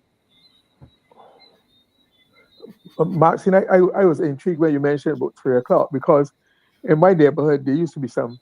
In fact, I heard some yesterday about there must be some clique, there must be some ritual. 3 o'clock, around 3 o'clock. Every Sunday. Every Sunday. Today, I heard them coming. Every Sunday. So there must be a national consensus that around 2-3 o'clock is the time for them to. They probably said Bajans have lunch. Well, and they're Bajans. They are Bajans too, so they had lunch. No, some of them, so you go to sleep, so they come and disturb you. And you go to sleep, and they're young, so they're going to use it. This is the time that your relaxation is to lay down, watch a little TV, and fall asleep. Theirs is to be outside on a bike. So my neighborhood, outside my window, and where I live, it is dangerous because they come around the corner, and unfortunately, people often drive around that little island. I call it a little triangle about, because it's not a roundabout. They come around there the wrong way. They do not go around it. They come down, and I have seen their accidents. People sometimes walking with children. I live near to a school, So it's. I mean. Yeah, I just said quickly, very sorry to Thierry, that there's a business opportunity there. Yeah. There's land about it, and you can organize competitions and whatever, some prize money, get some advertisers, and get people, to participate off the road. Stop them all, but it may take some in that direction. Yes, it may. Well, let's get ready. It's 10:04. And I have been out. I was out from 11 o'clock. We ain't doing no 10:45 tonight. So another night going. All right. Let's go with Theory first. Let's go with Theory first. Okay. We'll make his. We go in age. I should go Okay. first. Eh? I should go first. No. In ascending order. Oh, Fine wine for last. Go ahead, Theory. And we didn't even get time to break down your presentation. But we would love to be able to, we needed to come back on. We'd love to come on with all the young people and to really break this down because this is very forward thinking. Go ahead, Theory. Your final word for the night. A minute, if so much. A minute. In terms of that, you have to let me know. Because this week I have a lot of clients to meet during the day, so it might be a little busy. Going up to it, so they have to be later in the evening. Yes. Secondly, I would say that I agree with Maxine. Potentially, it could be something that is entrepreneurial. And finally, I really hope that Barbados would take something, even if not everything, from what I said tonight, and go out there and not just wait for someone to legislate it, but start it. And I am not going to mention his name, but the person who is actually doing a lot of stuff for the Macpill, Macpill, Dash Valley, Haggett Hall, or Burnley area. To him, Mr. R, I was going to call him name randomly because I don't actually have permission to mention his name. He's doing a fantastic job there, and persons can, do like him and just be a regular citizen and just start something and just do something. So those are my final words. I just want to say thank you very much to you and the panelists and to the Barbadian Society who is listening or will be listening later on. And thank you very much. Yes, thank you, Terry. Miss McLean? Well, my focus earlier was on doing a review of some of the things that are not happening, the contradictions, etc. But I continue to feel very strongly that within our communities, we can do a lot to address some of the many challenges that we are facing as a country. And like Thierry, I call on people to volunteer of their time and energies to address some of these things because we have to rebuild community. And I'm going to revisit that on another occasion to show, as Nigel was saying, our ancestors left us a lot of traditions. Many of them are still with us. And those can be that whole pooling of resources, whether it's mental, intellectual, etc. That I end with what I often say, there's power in pooling, and we have to start at the community level to do so in ways that will rescue this country. Barbados needs to be rescued. Yes. Wow. Thank you, Ms. McLean. Thank you. It's good to see you again. Hope you continue to feel better. Mr. Murray? Yes. First of all, a couple of quick things. I thought Theory's presentation had some interesting concepts and proposals, but I'd like to suggest when next you're having it, bring persons with more experienced to look at it so that you're not getting at the same age group thinking about personal live lifelong and seeing things that therefore might be give some balance and iron out some kinks and explore some further ideas. The second thing is that I think those bikes they said if they want to go and have fun, there's no law where it says they have to be on the road after lunch on a Sunday. If we want reading a book, maybe that might help. A book. What's wrong reading a book? And the third thing about, and this is all serious about the banning of the bike, because I remember when the minibuses started. Oh, leave them alone. They're youngsters. They're just doing it. And it has become entrenched where it's almost impossible to get a negativity of the minibus behaviors now. So I'm saying sometimes you have to put your foot down early, stamp down, and let alternatives take their place. And Maxine made some excellent suggestions about viable alternatives, structured, organized, job creation, money making are possibilities. But if you left them there, you just become more and more outrageous and they're devil, and lawbreakers, etc. And the society would be worse off. Yes, thank you, Mr. Murray. Thank you to our panelists and our guest, Thierry, for preparing. Each person had to prepare to come to present. And we had a big plate of food. And I'm talking about food because I haven't had any lunch yet. I've been on the road the whole time. I want to thank everybody who came out to the prayer drive and motorcade in St. Philip.